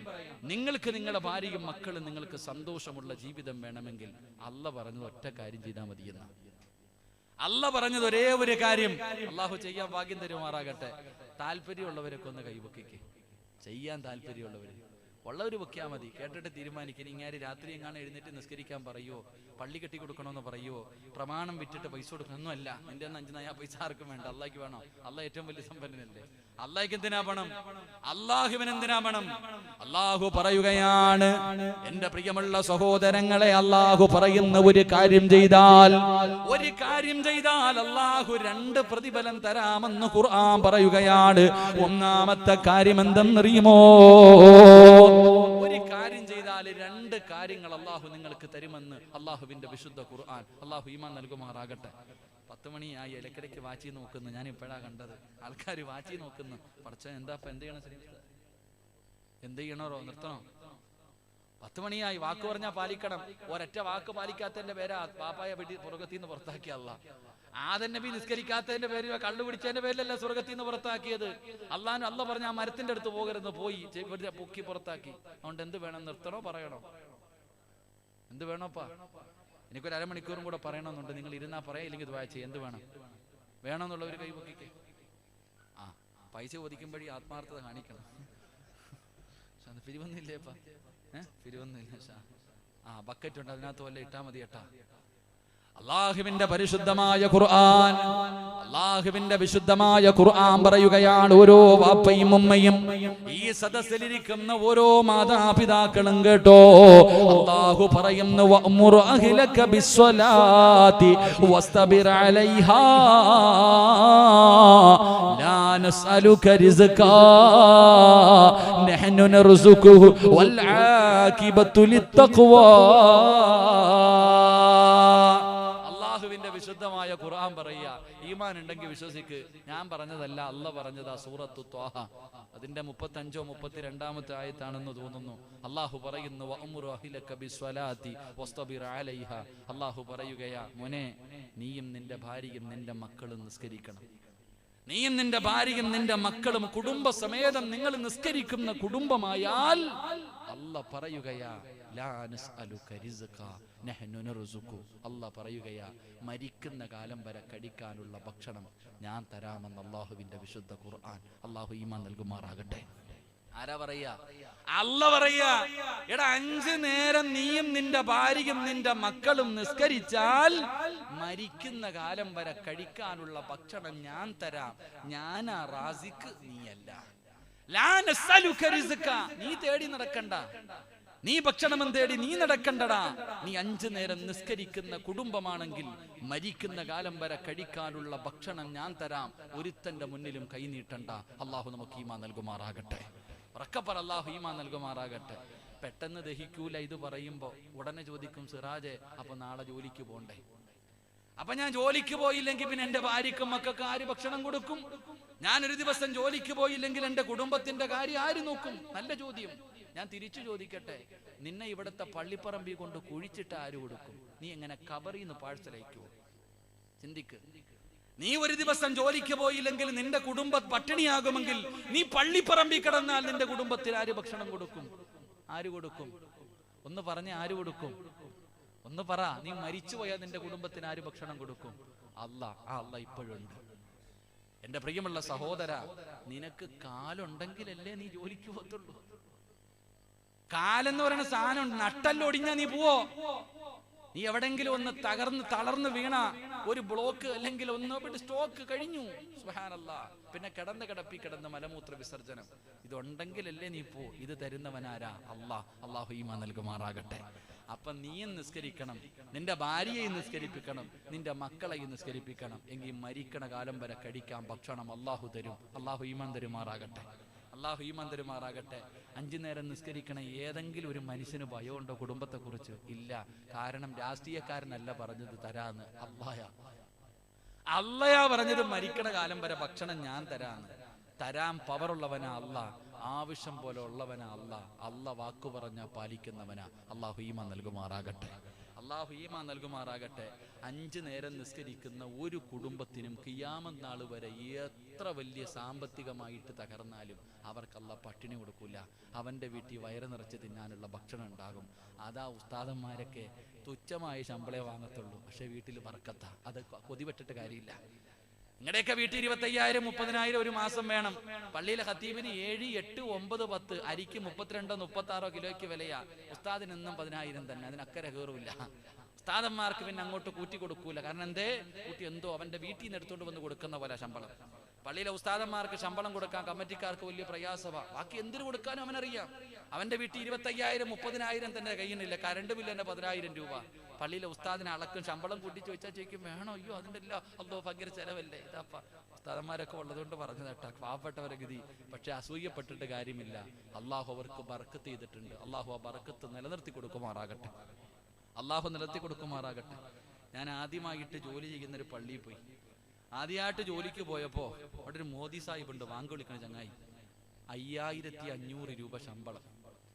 ഈ ചങ്ങാതി ശമ്പളം കൂട്ടി ചോദിക്കേയില്ല. ഞാൻ അപ്പൊ കമ്മിറ്റിക്കാരോട് പറഞ്ഞു, പാവല്ലേ, ഇപ്പൊ ഒന്ന് ഉസ്താദെ അയ്യാക്ക് ആവശ്യമില്ല, പിന്നെ നിങ്ങൾക്ക് എന്ത്? അപ്പൊ ഞാൻ ഒരിക്കൽ എന്ത് ചെയ്തു, ഞാൻ പഠിച്ചിറങ്ങിയ പ്രായമല്ലേ, കുറച്ചല്ലേ ആയപ്പം വലിയ വിവരമൊന്നും ഇല്ലല്ലോ, പള്ളി ജോലിയെ കുറിച്ച് എക്സ്പീരിയൻസ് ഇല്ലാത്തതുകൊണ്ട് ഞാൻ ഈ മാമാർത്ത് വെച്ച് എന്താ ഇപ്പൊ നിങ്ങളുടെ ശമ്പളം കൂട്ടി ചോദിക്കാത്ത? എന്നോട് പറയാ, ഉസ്താദെ 3 പെൺമക്കളുണ്ടായിരുന്നു, 3നെയും കെട്ടിച്ചു. 3 മക്കളെയും ഞാൻ കെട്ടിച്ചു. 15ഉം 10ഉം പവനും 2 ലക്ഷം ഓരോ ലക്ഷം രൂപയും കൊടുത്ത് കെട്ടിച്ചു. അൽഹംദുലില്ലാ, 1 രൂപ പോലും കടവില്ല. ഒരാളുടെ മുന്നിലും ഞാൻ കൈനീട്ടാൻ പോയിട്ടില്ല. അൽഹംദുലില്ലാ, 5 സെന്റും ഒരു മനോഹരമായ വീടുമുണ്ട്. ഇതെല്ലാം ഈ 5,500 എന്നല്ല കിട്ടിയ, എനിക്ക് എന്താ വേണ്ടതെന്ന്. അതാ ബർക്കത്ത്. അള്ളാഹു നൽകി അനുഗ്രഹിക്കുമാറാകട്ടെ. ഇവിടെ ഒരെണ്ണമേ ഉള്ളൂ വീട്ടിൽ, രാവും പകലും ഓടുക. കേൾക്കണം, 3 പെമ്മക്കളെ ഒരു 10 15 കൊല്ലത്തിന് മുമ്പ് ചിന്തിക്ക്. ആ മനുഷ്യൻ 10 15 പവൻ സ്വർണവും കൊടുത്തു, ഓരോ ലക്ഷം രൂപയും കൊടുത്തു, കടവുമില്ല, പലിശയ്ക്ക് എടുത്തിട്ടില്ല, ലോണും എടുത്തിട്ടില്ല, ഒന്നുമില്ല. പടച്ചോനെ, ആരുടെ മുന്നിലും കൈ നീട്ടിയിട്ടില്ല, പിരിവ് എടുക്കാതെ കെട്ടിച്ചിട്ട് 5 സെന്റ് ഒരു വീട് കൊണ്ട് ഉസ്താദ്, ഇനി എനിക്ക് എന്താ വേണ്ടേ? ഇതെല്ലാം ഈ 5,500 നല്ല ഉണ്ടായേ. ഇവിടെ ആകെ 10 വയസ്സേ ഉള്ളൂ വീട്ടിൽ. പെണ്ണുമ്പിള്ള ഇടയ്ക്കിടയ്ക്ക് പറയും, അള്ളാഹുവെ കൊച്ചു വളർന്നു വരുന്നു, രാവും പകലും ഒട്ടവാ, മോളെ കെട്ടിക്കാറായി 10 വയസ്സുകാരിയെ. അള്ളാഹു പഴയ ആൾക്കാരതാപ്പാ. പഴയ ആൾക്കാരൊക്കെ ഇന്ന് 2 എണ്ണത്തിൽ കൂടുതലില്ല വീട്ടിൽ, 2 എണ്ണത്തിൽ കൂടുതലില്ല. ഉണ്ടെങ്കിൽ 3 എണ്ണം, പറക്കത്തിന് ഒന്നുകൂടെ സുന്നത്തല്ലേ, 3 എണ്ണം നിർത്തി, പ്രസവം നിർത്തി കഴിഞ്ഞു. എന്നാ പണ്ട് അങ്ങനല്ല, 5ഉം 6ഉം 7ഉം 8ഉം മക്കള്. നമ്മുടെ വീട്ടിൽ 10 എണ്ണം ആയിരുന്നില്ലേ ഉസ്താദ്? ഞങ്ങളുടെ ഉമ്മ 10 എണ്ണം പ്രസവിച്ച. അള്ളാഹു ഇന്നും ജീവിച്ചിരിപ്പുണ്ട്, ദീർഘായുസ് കൊടുക്കുമാറാകട്ടെ. എന്റെ സഹോദരങ്ങളെ, പണ്ടൊക്കെ ഓരോ വീട്ടിൽ 5ഉം 6ഉം പെൺമക്കള്. ഏത് അത്തായിക്ക ടെൻഷൻ ഉണ്ടായിരുന്നു? എന്റെ മക്കളെ കെട്ടിച്ചു വിടണമെന്ന് പറഞ്ഞിട്ട് ഏത് വാപ്പായോ സുജൂദി കിടന്ന് ഒന്നില്ല, ഒരു പ്രയാസവും ഇല്ല. അവരൊക്കെ മനോഹരമായി ഇന്ന് ജീവിക്കുന്നതിനേക്കാളും നല്ല രീതിയിൽ ജീവിക്കുന്നുണ്ട് അവരൊക്കെ. അൽഹംദുലില്ലാ, അള്ളാഹു ഈമാൻ നൽകി അനുഗ്രഹിക്കുമാറാകട്ടെ. അതുകൊണ്ട് എന്റെ പ്രിയമുള്ള സഹോദരങ്ങളെ, നമ്മൾ മനസ്സിലാക്കേണ്ട കാര്യം, അള്ളാഹ് പറയുകയാ, എന്നോട് നീ നന്ദി കാണിച്ചാ ഞാൻ തരാം ഭക്ഷണം. തവക്കൽ, എന്നെ ഏൽപ്പിക്കും, വിശ്വാസം എന്നെ ഏൽപ്പിക്കും, ഞാൻ തരാം. 2, അള്ളാഹ് ചോദിക്കാം, മോനേടാ നല്ല മരണം വേണോടാ? നല്ല മരണം വേണോ? പൈസ കൊടുത്ത് വാങ്ങാൻ പറ്റൂല, അധികാരം കൊണ്ട് വാങ്ങാൻ പറ്റൂല, കുടുംബ മഹിമ പറഞ്ഞിട്ട് വാങ്ങാൻ പറ്റൂല. അള്ളാഹ് പറയുകയാ, ആർക്കെങ്കിലും നല്ല മരണം വേണോ? വലാഖിബത്തുൽ ലിത്തഖ്വ, നിസ്കരിച്ചാ ഞാൻ തരാം. പൈസ കൊടുക്കേണ്ട മനുഷ്യ. വെള്ളിയാഴ്ച ഓരോരുത്തരുടെ മയ്യത്ത് കണ്ടിട്ട് ഇറങ്ങിപ്പോ എന്താപ്പ ചിരിവോ, ഓനെ കണ്ടോടെ, നല്ല മരണം കേട്ടോ, നല്ല മരണം കേട്ടോ. എന്റെ അത്ത മരിച്ചത് വെള്ളിയാഴ്ച രാവിലെ. ചില മക്കൾ പറയും, ചില ഉമ്മമാര് പറയും, ഉസ്താദ് തഹജ്ജുദ് നിസ്കരിച്ചിട്ട് സംസം വെള്ളം കുടിച്ച് ലാ ഇലാഹ ഇല്ലല്ലാഹ് എന്ന് പറഞ്ഞിട്ടാ എന്റെ അമ്മ മരിച്ചേ. ഇത് പറയണേട്ട വിചാരിക്കും താത്തായിക്ക് സ്വർഗം കിട്ടുമെന്ന്. എടാ ചങ്ങായി, നിന്റെ വാപ്പ വെള്ളിയാഴ്ച മരിച്ച നിനക്ക് സ്വർഗം കിട്ടുമോ? കിട്ടൂല. അങ്ങാരി രക്ഷപ്പെട്ട്, ആ മനുഷ്യൻ രക്ഷപ്പെട്ട്. നീ ആ വാപ്പാടെ മോനാണെങ്കിൽ നീ വെള്ളിയാഴ്ച രാവിലെ നല്ലപോലെ ഒന്ന് പോകും. വാപ്പ വെള്ളിയാഴ്ച മരിച്ചെങ്കിൽ നീ റമദാനിലെ വെള്ളിയാഴ്ച മരിക്കണം. അപ്പോഴാ നീ മോനാകുന്നത്. അള്ളാഹു ഈമാൻ നൽകുമാറാകട്ടെ. അപ്പൊ അള്ള പറയുകയാ, ആർക്കെങ്കിലും നല്ല മരണം വേണമെങ്കിൽ ഞാൻ തരാം. 5 നേരം നിസ്കരിച്ചാൽ മതി, പൈസ ചെലവല്ല. 5 നേരം നീ നിസ്കരിച്ചാൽ നിനക്ക് ഭക്ഷണവും തരാം, നിനക്ക് നല്ല മരണവും ഞാൻ തരാം. അള്ളാഹു ഈമാൻ നൽകുമാറാകട്ടെ. എന്റെ പ്രിയമുള്ള സഹോദരങ്ങൾ, അപ്പൊ ഞാൻ പറഞ്ഞു വന്നത്, കഷ്ടപ്പെട്ട് സമ്പാദിച്ചത് മുഴുവനും കളഞ്ഞിട്ട് അള്ളാഹുവാണ് വലുതെന്ന് പറഞ്ഞു പോകും. അല്ലാതെ ഈ പള്ളിയിൽ നിന്ന് ബാങ്ക് വിളിക്കും, ഹയ്യ അലസ്സലാ ഹയ്യ അലൽ ഫലാ. പള്ളിയിൽ നിന്ന് ബാങ്ക് വിളിക്കുമ്പോ കടക്കാതിരിക്കുക, പടച്ചോൻ എന്താടാ പോണില്ലേ? പള്ളിക്കകത്ത് നിസ്കാരം നടക്കുന്നു, പോകുന്നില്ലേ? അള്ളാഹുബേ, ഇപ്പൊ ഞാൻ പോയാ കസ്റ്റമർ പോകും, കച്ചവടം പോയി. ഞാനിപ്പോ പള്ളിക്കകത്ത് പോയാ കച്ചവടം പോയി. അള്ളാഹു അതുകൊണ്ട് വേണ്ട, നിസ്കരിക്കാൻ പോത്തില്ല, എനിക്ക് കച്ചവടം വലുത്, പള്ളിയല്ല. എന്റെ പ്രിയമുള്ള സഹോദരങ്ങളെ, കച്ചവടം തന്ന അള്ളാഹിക്ക് പൂട്ടിക്കാനും അറിയാം. അള്ളാഹു ഈമാൻ നൽകുമാറാകട്ടെ. പടച്ചവനാ നിനക്ക് കടയും തന്നത്, കച്ചവടം തന്നത്, പണവും തന്നത്. ആ അള്ളാഹിക്ക് ഇവിടുത്തെ പള്ളിയുടെ മുന്നിൽ കൊണ്ടിരുത്തിയിട്ട് പിരിവ് നടത്തിക്കാനും അള്ളാഹുവിന് കഴിവുണ്ട്. അള്ളാഹു നമുക്ക് ഈമാൻ നൽകുമാറാകട്ടെ. അപ്പൊ ഹിജ്റ പഠിപ്പിച്ചു തരുന്ന 3ാമത്തെ പാഠം, തവക്കല്. അള്ളാഹ് കൂടെയുണ്ട്. ഇന്നല്ലാഹ മഅന ലാ തഹ്സൻ, ഇന്നല്ലാഹ മഅന, നീ ഭയപ്പെടണ്ട, പടച്ച റബ്ബുണ്ട്. അതെന്നെ എനിക്കും പറയാനുള്ളൂ. ബദരീങ്ങളെ സഹായിച്ച അള്ളാഹ് 313 സഹാബത്ത് കടിക്കാൻ ഭക്ഷണമില്ലാതെ, എൻ്റെ പ്രിയമുള്ളവരെ, നേരെ ഒരു വാളോ പരിചയമോ ഒന്നുമില്ലാതെ 313 പേര് ഈ ഈമാൻ എന്ന് പറയുന്ന പരിചയമായിട്ട് ഇറങ്ങി പോകുമ്പോഴാ അള്ളാഹുവെ മലക്കുകൾ ഇറങ്ങി വന്നത്. അള്ളാഹുവിൻ്റെ ആകാശ ലോകത്ത് നിന്ന് മലക്കുകൾ ഇറങ്ങി വന്നത് 313 സഹാബത്തിന്റെ ഈമാൻ കൊണ്ടാ, അവർ അള്ളാഹുവിൽ വെച്ചിരുന്ന പ്രതീക്ഷ കൊണ്ടാ. അതുകൊണ്ട് അള്ളാഹുവിന്റെ പ്രവാചകൻ അവിടെന്ന് പറയുന്നു, അബൂബക്കറെ നീ ഭയപ്പെടണ്ട. അള്ളാഹുവെ അവിടെന്ന് പറയുകയാണ്, 3ാമതൊരാളുണ്ട്, പടച്ച റബ്ബാണ് നമ്മുടെ കൂടെയുള്ളത്. അള്ളാഹുവിന്റെ പ്രവാചകൻ അവിടെന്ന് ഇറങ്ങുകയാണ്. അങ്ങനെ നടന്ന് അള്ളാന്റെ റസൂൽ അതാ മക്കയങ്ങ് വിട്ടുകിടക്കാ സമയമായപ്പോ പ്രവാചകന് പർവ്വതത്തിന്റെ മുകളിലേക്ക്, ആ പർവ്വതത്തിന്റെ മുകൾ തട്ടിലേക്ക് കയറി നിന്നിട്ട് അള്ളാഹുവിന്റെ റസൂൽ മക്കയുടെ ഭാഗത്തേക്ക്, കഅബയുടെ ഭാഗത്തേക്ക് തിരിഞ്ഞു നിൽക്കുകയാ. റസൂലുള്ളാഹിയുടെ കണ്ണ് നിറയുന്നുണ്ട്, മുത്തുനബിയുടെ കണ്ണ് നിറഞ്ഞൊഴുകുന്നുണ്ട്. അള്ളാഹുവിന്റെ റസൂൽ വിളിച്ചു പറഞ്ഞു മക്കയോട്, നിന്നെ പിരിയാ മനസ്സില്ല, നിന്നെ വിട്ടിട്ട് പോകണമെന്ന് എനിക്കില്ല, നിന്നെ വിട്ട് പിരിയുന്നത് കാരണം വല്ലാത്ത വേദനയുണ്ട്. നിന്റെ നാട്ടുകാര് എന്നെ ജീവിക്കാൻ സമ്മതിക്കാത്തത് കൊണ്ടാണ് ഞാൻ നിന്നെ വിട്ടു പിരിഞ്ഞു പോകുന്നതെന്ന് മുത്തുനബി നിറകണ്ണുകളോടെ മക്കയെ നോക്കിയിട്ട് പറഞ്ഞെന്ന് ചരിത്രം പറയുകയാ. സ്വന്തം നാട്ടിൽ നിന്ന് പുറത്താക്കപ്പെട്ടു, ജനിച്ചു വളർന്ന നാട്ടിൽ നിന്ന് അല്ലാഹുവിന്റെ പ്രവാചകന് പോകേണ്ടി വന്നെന്ന് ചരിത്രം പറയുമ്പോ, ഇന്നത്തെ കാലഘട്ടവുമായി നമ്മൾ ഇതൊന്ന് ചിന്തിച്ചു നോക്ക്. ഇന്നത്തെ കാലഘട്ടവുമായിട്ട് നമ്മൾ ഇതൊന്ന് ചിന്തിച്ചു നോക്ക്. അല്ലാഹു ഈമാൻ നൽകുമാറാകട്ടെ.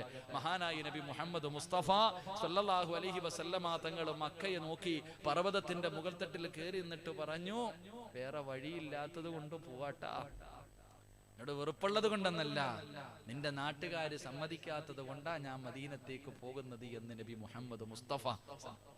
നമ്മളിനിയിപ്പോ എങ്ങോട്ട് പോകാനാ? പള്ളിപ്പറമ്പിലേ പോകാൻ പറ്റുമോ? അതന്നെ എന്റെ പ്രിയമുള്ള സഹോദരങ്ങളെ, അള്ളാഹുവിന്റെ പ്രവാചകൻ സല്ലല്ലാഹു അലൈഹി വസല്ലമ തങ്ങൾ മക്കയിൽ നിന്നും മദീനയിലേക്ക് കടന്നുപോയി. അല്ലാഹുവിന്റെ പ്രവാചകൻ മക്കയിൽ നിന്ന് മദീനയിലേക്ക് കടന്നു പോകുമ്പോൾ ഇതര പറഞ്ഞു തരുന്ന 4ാമത്തെ കാര്യം എന്തെന്നറിയോ? അള്ളാന്റെ റസൂൽ ഇങ്ങനെ വരുന്നത് കാണുമ്പോ ഈന്തപ്പന മരത്തിന്റെ മുകളിൽ കയറിയിട്ട് അതാ മദീനക്കാരിങ്ങനെ കാത്തു നിൽക്കുകയാണ്. അള്ളാഹുവിന്റെ പ്രവാചകനെ വരുന്നത് ഇങ്ങനെ കാത്തു നിൽക്കുകയാണ്. അള്ളാഹുവേ, അങ്ങ് ദൂരെ നിന്ന് മഹാനായ നബി മുഹമ്മദ് മുസ്തഫ സല്ലല്ലാഹു അലൈഹി വസല്ലമ തങ്ങള് അബൂബക്കർ സിദ്ദീഖ് തങ്ങള് രണ്ടുപേരും നടന്നു വരുന്നത് കാണുമ്പോ അല്ലാഹുവേ മദീനയ്ക്കന്ന് ഉത്സവമായിരുന്നു. സന്തോഷം കാരണം തുള്ളിച്ചാടുകയാണ്. അല്ലാഹുവിന്റെ പ്രവാചകനെ എവിടെന്ന് കാണുമ്പോ മദീന നിവാസികളെന്ന് ആഘോഷം കൊണ്ട് സന്തോഷിക്കുകയാ. എന്റെ പ്രിയമുള്ളവരെ, അവര് ചെയ്ത നാലാമത്തെ പാഠമെന്ത്? അതാ മുഹാജിരീങ്ങളെ കടന്നു വന്നപ്പോ ഇട്ടിരുന്ന വസ്ത്രവുമായി തന്റെ നാട്ടിലേക്ക് കടന്നു വന്ന മുഹാജിരീങ്ങളോട് അൻസാരീങ്ങൾ ചെയ്തതെന്തെന്നറിയോ? അവരെ കെട്ടിപ്പിടിക്കുകയാ. അതാ അൻസാരീങ്ങൾ മുഹാജിരീങ്ങളുടെ കയ്യിൽ പിടിച്ചിട്ട് അവര് പറഞ്ഞ കാര്യമെന്തേ? ഞങ്ങൾ കൂടെയുണ്ട്, ഞങ്ങൾ കൂടെയുണ്ട്, നിങ്ങൾ ഒരിക്കലും ഭയപ്പെടണ്ട, നിങ്ങൾക്കൊന്നുമില്ലെന്ന് പറഞ്ഞ് നിങ്ങൾ പേടിക്കണ്ട, ഞങ്ങൾ കൂടെയുണ്ട്. അല്ലാഹുവേ, രണ്ട് വീടുള്ളവരൊരു വീട് കൊടുത്തു, രണ്ട് വീടുള്ളവരൊരു വീട് കൊടുത്തു. പടച്ചവനെ, തോട്ടമുള്ളവർ തോട്ടങ്ങൾ കൊടുത്തു, വാഹനമുള്ളവർ വാഹനം കൊടുത്തു, സമ്പാദ്യമുള്ളവർ സമ്പത്തിന്റെ പകുതി കൊടുത്തു. എന്തിന്? രണ്ട് ഭാര്യമാരുള്ളവർ, രണ്ട് ഭാര്യമാരുള്ളവർ ഒരു ഭാര്യയെ തലാക്ക് പറഞ്ഞിട്ട് മുഹാജിരീങ്ങൾക്ക് വിവാഹം കഴിച്ചു കൊടുത്തു എന്ന് ചരിത്രം പറയുമ്പോ എന്റെ പ്രിയമുള്ള സഹോദരാ, ഇതറ പഠിപ്പിച്ചു തരുന്ന നാലാമത്തെ കാര്യം എന്തെന്നറിയോ? ഉള്ളവനില്ലാത്തവന് കൊടുക്കട്, ഉള്ളവനില്ലാത്തവന് കൊടുക്കട്. എന്റെ പ്രിയമുള്ളവരെ, നിന്റെ കണ്ണിന്റെ മുന്നിൽ എത്ര പാവങ്ങളെ കാണുന്നുണ്ട്, എത്രയോ രോഗികളെ കാണുന്നുണ്ട്, കേറിക്കിടക്കാ വീടില്ലാത്തവരുണ്ട്, പെൺമക്കളെ കെട്ടിച്ചു കൊടുക്കാ ഗതിയില്ലാത്തവരുണ്ട്, ഒരു നേരത്തെ അന്നത്തിന് വകയില്ലാത്തവരുണ്ട്, ഒരു നേരത്തെ മരുന്ന് വാങ്ങാൻ കഷ്ടപ്പെടുന്നവരുണ്ട്. തിരിഞ്ഞു നോക്കൂലല്ലോ, അവരെ സഹായിക്കൂലല്ലോ, അവരെ കണ്ട പരിചയം കാണിക്കൂലല്ലോ.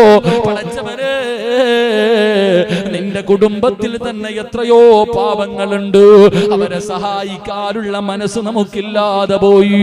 സഹോദരാ, നീ അൻസാരിങ്ങളെ പോലെ ആകണേ എന്ന് ആദരവായ പ്രവാചകൻ നബി മുഹമ്മദ് മുസ്തഫ സല്ലല്ലാഹു അലൈഹി വസല്ലം ഹിജറ ചെയ്ത് ഇട്ടിരുന്ന വസ്ത്രവുമായി മക്കയിൽ നിന്ന് മദീനയിലേക്ക് കടന്നുപോയ സഹാബികളെ മദീന നിവാസികൾ പിടിച്ചിട്ട് പറയാ, നീ പേടിക്കണ്ട, എന്റെ രണ്ട് വീട്ടിൽ ഒരു വീട് നിനക്ക്, എന്റെ രണ്ട് വീടുണ്ടെങ്കിൽ ഒരു വീട് നിനക്ക്. ഇതാ എനിക്ക് അവിടെ തോട്ടം കിടക്കുന്നു, നീ എടുത്തോ. ഇതാ എനിക്ക് രണ്ട് വാഹനം, ഒരെണ്ണം നീ എടുത്തോ.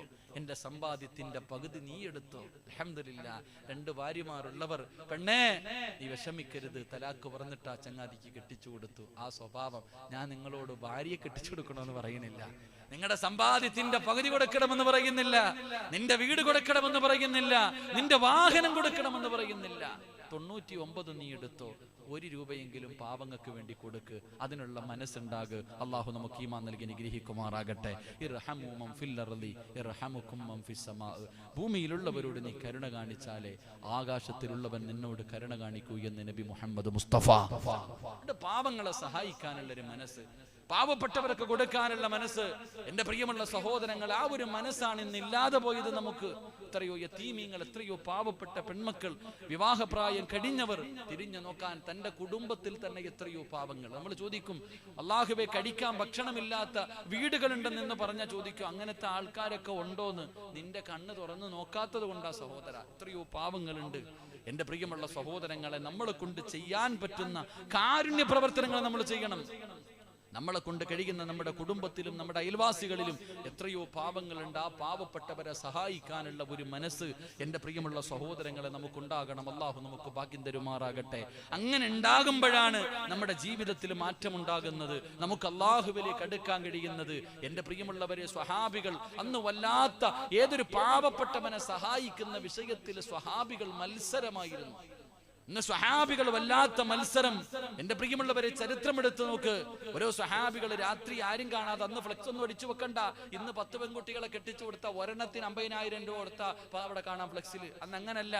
സഹാബികൾ മനോഹരമായ ഒരു ചരിത്രം പറയുന്നു. എന്റെ പ്രിയമുള്ള സഹോദരങ്ങളെ, രാത്രി ഇങ്ങനെ കിഴികെട്ടും, പൈസ ആരും കാണാതെ കിഴികെട്ടിയിട്ട് പള്ളിയിൽ പോകും. ആൾക്കാർ കിടന്നുറങ്ങുമ്പോ തലകണിക്കടി കൊണ്ട് വെച്ചിട്ട് വരുവത്രേ. ആരാന്നറിയരുത്, ആരാ വെച്ചതെന്നറിയാതെ തലകണിക്കടിയിൽ വെച്ചിട്ട് പോകുമായിരുന്നു. ചരിത്രം പറയുന്നു, ആ കാലഘട്ടത്തിൽ ഓരോ ആൾക്കാർ ഉറക്കത്തിൽ നിന്ന് എഴുന്നേറ്റ് കഴിയുമ്പോൾ തലകണയുടെ അടി നോക്കുവെന്ന് എന്തെങ്കിലും വെച്ചിട്ടുണ്ടോ എന്ന്. അള്ളാഹു ഈമാൻ നൽകുമാറാകട്ടെ. എങ്ങനെ പള്ളിക്കകത്തൊക്കെ കിടന്നുറങ്ങുന്നവർ രാവിലെ ഉറക്കത്തിൽ നിന്ന് എഴുന്നേക്കുമ്പോ തലകണ അടി നോക്കും, എന്തെങ്കിലും വെച്ചിട്ടുണ്ടോ എന്ന്. ഇന്നാണെങ്കിൽ പള്ളിക്ക് കിടന്നുറങ്ങിയിട്ട് ഇന്നെവിടെങ്കിലും കിടന്നുറങ്ങിയാൽ തലകണയുടെ അടി നോക്കും, വെച്ചത് അവിടെ ഉണ്ടോ എന്ന് നോക്കാൻ. അതവസ്ഥ. ഉറങ്ങാൻ സമയത്ത് വെച്ചത് അവിടെ ഉണ്ടോ എന്ന് നോക്കാൻ നമ്മൾ നോക്കണേ. അന്നവരെ ചരിത്രം പറയുന്നു, ഒരു വാപ്പ കൊണ്ടുപോയി പാതിരാത്രി കൊണ്ടുപോയിട്ട് വെച്ചു. അള്ളാഹുവെ പടച്ചവനെ, രാവിലെ എഴുന്നേറ്റ് വരുമ്പോ മോഹൻ ഒരു പിതിയായിട്ട് വരിക. മകൻ പള്ളിക്കകത്ത് കിടന്നുറങ്ങുമ്പോ മകൻ രാവിലെ വീട്ടിലേക്ക് വരുമ്പോ ഒരു പൊതിയായിട്ട് വരിക. വാപ്പ നോക്കുമ്പോ, അല്ലാ, ഇന്നലെ ഞാൻ കൊണ്ടുവച്ചതാ, മോന്റെ തലകണിക്കടിയിലാ വെച്ചത്. വാപ്പ മോനാന്നറിഞ്ഞില്ല, മോന്റെ തലകണിക്കടിയിൽ ആ വാപ്പ കൊണ്ടുവച്ചേ. വലത് കൈ കൊണ്ട് കൊടുക്കുന്നത് ഇടത് കൈ അറിയാതെ സദക്ക കൊടുക്കുന്നവന് പ്രതിഫലം കൂടുതലുണ്ടെന്ന് നബി മുഹമ്മദ് മുസ്തഫ. രണ്ടുപേരും കൂടെ മോൻ പറഞ്ഞു, വാപ്പ പറഞ്ഞു, ഇടാ ഇത് ഞാൻ കൊണ്ടുവച്ചതാ, ഇങ്ങതാടാ, നിനക്ക് പറ്റൂല. മകൻ പറഞ്ഞു, ഇല്ല വാപ്പ, നിങ്ങൾ ഞാനാന്നറിഞ്ഞില്ലല്ലോ, കൊണ്ടുവച്ചാ. നബിയുടെ മുന്നിൽ പോയെന്നാ പരാതി. നബിയുടെ മുന്നിൽ പോയെന്ന. എന്റെ പ്രിയമുള്ളവരെ, പ്രവാചകൻ പറഞ്ഞു, അത്ര പ്രതിഫലം നിങ്ങൾക്കുണ്ട്, പ്രതിഫലമുണ്ടെന്ന് മുത്തുനബി പറയുമ്പോ, എന്റെ പ്രിയമുള്ളവരെ, അങ്ങനെയാകണം നമ്മുടെ വീട്, നമ്മുടെ നാട്. പരിശുദ്ധമായ ഖുർആൻ എടുത്തു നോക്ക്, അള്ളാഹ് ഒരു വീടേ പറഞ്ഞുള്ളൂ. പരിശുദ്ധമായ ഖുർആൻ എടുത്തു നോക്ക്, അള്ളാഹു ഒരു വീടിനെ കുറിച്ച് പറഞ്ഞു തന്നു. അള്ളാഹു നമുക്ക് ഈമാൻ നൽകുമാറാകട്ടെ. നമുക്ക് അൻസാരിങ്ങളെ പോലെയാകാം. അൻസാരിങ്ങളെ പോലെ ആയാൽ ഖുർആൻ പറയുന്നു, അൻസാരിങ്ങളെ പോലെ നമ്മളായാൽ അള്ളാഹു നമുക്ക് 3 പ്രതിഫലം തരുമെന്ന് നബി മുഹമ്മദ് മുസ്തഫ. നബി മുഹമ്മദ് മുസ്തഫ സല്ലല്ലാഹു അലൈഹി. അൻസാരിങ്ങളുടെ സ്വഭാവം നമുക്കുണ്ടെങ്കിൽ അള്ളാഹു 3 പ്രതിഫലം നമുക്ക് തരും. അതേതാണെന്ന് പറഞ്ഞിട്ട് നമുക്ക് പിരിയാം. അള്ളാഹു ഭാഗ്യം നൽകുമാറാകട്ടെ. പക്കറ്റെടുത്ത് അൻസാരിങ്ങളുടെ സ്വഭാവം ഉണ്ടോ നോക്കാം. പോക്കറ്റ് ഉള്ളതിലൊരു പങ്ക് ഇവർക്ക് കൊടുക്കുമെന്ന് നോക്കാം. ഒന്ന് കയ്യിട്ടെ. പ്രതിഫലം ഞാൻ പറയാം, 3 പ്രതിഫലം. എന്താ ഞാൻ ഒന്നും എടുത്തില്ല. എന്താ പക്കറ്റ് എടുത്ത പെട്ടെന്ന് ഇൻഷാ അല്ലാഹ്. പെട്ടെന്നെല്ലാം കൈയിട്ട, പോക്കറ്റ് ഇട്ടോ. അൻസാരിങ്ങളുടെ സ്വഭാവം, ഉള്ളവനില്ലാത്തവന് കൊടുക്ക്. നീ പറയും, ഉസ്താദെ ഇല്ലാന്ന്, നിന്റെ കയ്യിൽ ഇത്തിരിയേ ഉള്ളോ? ഇല്ലാത്തപ്പോ കൊടുക്കുന്നതിന് പ്രതിഫലം കൂടുതലാ. ലൻ തനാലുൽ ബിർറ ഹത്താ തുൻഫിഖൂ മിമ്മാ തുഹിബ്ബൂൻ. അതാ, നീ ആവശ്യക്കാരനായിരിക്കുന്ന സമയത്ത് കൊടുക്കുന്നതിന് പ്രതിഫലം കൂടുതലാ. ഓടി ഓടി ഇങ്ങ് പോടാ. ബിസ്മില്ലാ, അൽഹംദുലില്ലാ. കൈയിട്ടോ, ഉള്ള ബർക്കത്ത് അല്ലാഹ് തരും. നഷ്ടമൊന്നുമില്ല, ലാഭം മാത്രമേ ഉള്ളൂ. ഇൻഷാ അല്ലാഹ്. ബിസ്മില്ലാ, അൽഹംദുലില്ലാ. സല്ലല്ലാഹു അലാ മുഹമ്മദ് സല്ലല്ലാഹു അലൈഹി വസല്ലം. സല്ലല്ലാഹു അലാ മുഹമ്മദ് സല്ലല്ലാഹു അലൈഹി വസല്ലം. അല്ലാഹുമ്മ സല്ലി അലാ മുഹമ്മദ് യാ റബ്ബി സല്ലി അലൈഹി വസല്ലം. കരുണക്കടലായ അല്ലാഹ്, ദയാലുവായ പടച്ചവരെ, ആരെല്ലാം മനസ്സറിഞ്ഞുകൊണ്ടൊരു നല്ല സദഖ കൊടുക്കുന്നു, അവരുടെ കുടുംബത്തെ ഏറ്റെടുക്കണേ അല്ലാ. അവർക്ക് നീ ഖൈറും ബർക്കത്തും നൽകണേ അല്ലാ. അല്ലാഹുവേ പടച്ചവരെ, മാരകമായ അറുത്തു മുറിക്കുന്ന രോഗങ്ങളെ തൊട്ട് നീ കാത്തിരക്ഷിക്കണേ അല്ലാ. എന്റെ പ്രിയമുള്ള സഹോദരങ്ങള്, ഈ ബക്കറ്റിൽ പൈസ ഇടുന്നതിற்கு വേണ്ടി അല്ലാഹു നിങ്ങൾക്ക് തരുന്ന പ്രതിഫലം പറയാം. അൻസാരിങ്ങളെ പോലെ പാവങ്ങളെ സഹായിക്കാനുള്ള മനസ്സ് കാണിച്ചാൽ അല്ലാഹു നിങ്ങൾക്ക് തരുന്ന പ്രതിഫലം എന്തെന്നറിയോ? അല്ലാഹുവിന്റെ പ്രവാചകൻ അവിടെന്ന് പറയുകയാണ്, എന്റെ പ്രിയമുള്ള സഹോദരങ്ങള്, അല്ലാഹുവിന്റെ റസൂൽ അവിടെന്ന് പറഞ്ഞു തരികയാ, അല്ലാഹു നിങ്ങൾക്ക് സന്തോഷവും സമാധാനവുമുള്ള ഒരു ജീവിതം അല്ലാഹു തരുമെന്ന് നബി മുഹമ്മദ് മുസ്തഫ സല്ലല്ലാഹു അലൈഹി വസല്ലം. അൻസാരിങ്ങളെ പോലെ എന്റെ പ്രിയമുള്ളവരെ, പാവങ്ങളെ സഹായിക്കാനുള്ള ഒരു മനസ്സ് നിങ്ങൾക്ക് ആർക്കെങ്കിലും ഉണ്ടെങ്കിൽ, ഈ പൈസ കൊടുക്കുന്ന നിങ്ങൾക്ക് അല്ലാഹു തരുന്ന 1ാമത്തെ പ്രതിഫലം സന്തോഷമുള്ള ഒരു ജീവിതം അല്ലാഹു നിങ്ങൾക്ക് തരുമെന്ന് നബി മുഹമ്മദ് മുസ്തഫ. ഉറക്കെ നബി മുഹമ്മദ് മുസ്തഫ. ഈ ഇരിക്കണ ചങ്ങാതിമാരിൽ എത്രയോ പേര് ഭാര്യ കാരണം കണ്ണുനീര് കുടിക്കുന്ന എത്രയോ പേരുണ്ട്. ഭാര്യയുടെ ദുസ്വഭാവങ്ങൾ, ഭാര്യയുടെ സ്വഭാവങ്ങൾ. അള്ളാഹുബെ അത് കാരണം അള്ളാഹുബെ മക്കൾക്ക് വേണ്ടി ജീവിക്കുന്ന എത്രയോ സഹോദരങ്ങൾ വല്ലാത്ത പ്രയാസത്തോടു കൂടി ജീവിക്കുന്നവർ. ഒരു നല്ല ഭാര്യ, ഉസ്താദെ എൻ്റെ ഭാര്യ നന്നാകാൻ വേണ്ടി ദുആ ചെയ്യും. എത്രയോ പെണ്ണുങ്ങൾ പറയും ഉസ്താദെ എൻ്റെ ഭർത്താവ് നന്നാകുന്നതിന് വേണ്ടി ദുആ ചെയ്യും. എത്രയോ ചെറുപ്പക്കാർ പറയും ഉസ്താദെ ഒരു നല്ല പെണ്ണ് കിട്ടണമെന്ന്. മോനെ നിനക്ക് നല്ല ജീവിതം വേണോ, മനസ്സറിഞ്ഞിട്ട് സദഖ കൊടുക്ക്, അള്ളാഹു നിനക്ക് നല്ല ജീവിതം തരുമെന്ന് നബി മുഹമ്മദ് മുസ്തഫ. ഒക്കെ പറഞ്ഞ നബി മുഹമ്മദ് മുസ്തഫ. സദഖ കൊടുത്താൽ നല്ല മക്കളെ കിട്ടും എന്നുള്ളതിന് തെളിവ് വേണം. സദഖ ചെയ്താലേ, നല്ല കാര്യങ്ങൾ ചെയ്താല് നല്ല ഭാര്യയെ കിട്ടുമെന്നുള്ളതിന് തെളിവ് ഞാൻ പറയും. ജോലി വേണോ? നിങ്ങൾ നോക്ക്, മൂസാ നബി അലൈഹിസ്സലാമിന്റെ ചരിത്രം പറയുന്നുണ്ട് ഖുർആൻ. ഒരു മനുഷ്യനെ ഒറ്റയടിക്ക് കൊന്നു. മൂസാ നബിയുടെ മുന്നിലേക്ക് ഒരാൾ ഓടി വന്നിട്ട് പറഞ്ഞു, മൂസാ ഫിർഔന്റെ അനുയായികൾ വരുന്നുണ്ട്, രക്ഷപ്പെട്ടോളാം, നാട് വിട്ടോളാൻ പറഞ്ഞു. അൽഹംദുലില്ലാഹ് മൂസാ നബി അലൈഹിസ്സലാം ഒറ്റ നാട് വിട്ടു. നാട് വിട്ടിട്ട് മൂസാ നബി അലൈഹിസ്സലാം ഇങ്ങനെ മദിയൻ എന്ന് പറയുന്ന ഒരു സ്ഥലത്തേക്ക് ചെല്ലുമ്പോ ആണുങ്ങളും പെണ്ണുങ്ങളും കൂടെ ഉത്സവം പറഞ്ഞ കൂടെ കണ്ടിട്ടില്ലേ? ഒന്നുമില്ലല്ലോ, എല്ലാം കൂടെ കടന്നിട്ട് വെള്ളം കോരുന്നതിന് വേണ്ടി തിക്കും തിരക്കും കൂട്ടുകയാ. മൂസാ നബി നോക്കുമ്പോ 2 പെൺകുട്ടികൾ മാറി നിൽക്കുന്നു. 2 ചെറുപ്പക്കാരായി 2 പെൺകുട്ടികൾ മാറി നിൽക്കുന്നു. മൂസാ നബി ചോദിച്ചു, നിങ്ങൾ പോണില്ലേ വെള്ളം കോരാൻ? ഈ ആണുങ്ങൾക്കിടയിൽ കയറാൻ ഞങ്ങൾക്ക് ലജ്ജയാ. അതാ ഈമാനുള്ള പെണ്ണ്. അങ്ങനെ അവള് മറ്റേ പരിപാടിക്ക്, ഓണപരിപാടിക്ക് ചാടാൻ നിൽക്കില്ലല്ലോ. അങ്ങനെ നല്ലത്, അവിടെ മക്കളല്ലേ ഉള്ളൂ, പർദ്ദയൊക്കെ ഇട്ടുകൊണ്ടൊക്കെ ഹിജാബൊക്കെ ഇട്ടുകൊണ്ട് ചാടാൻ.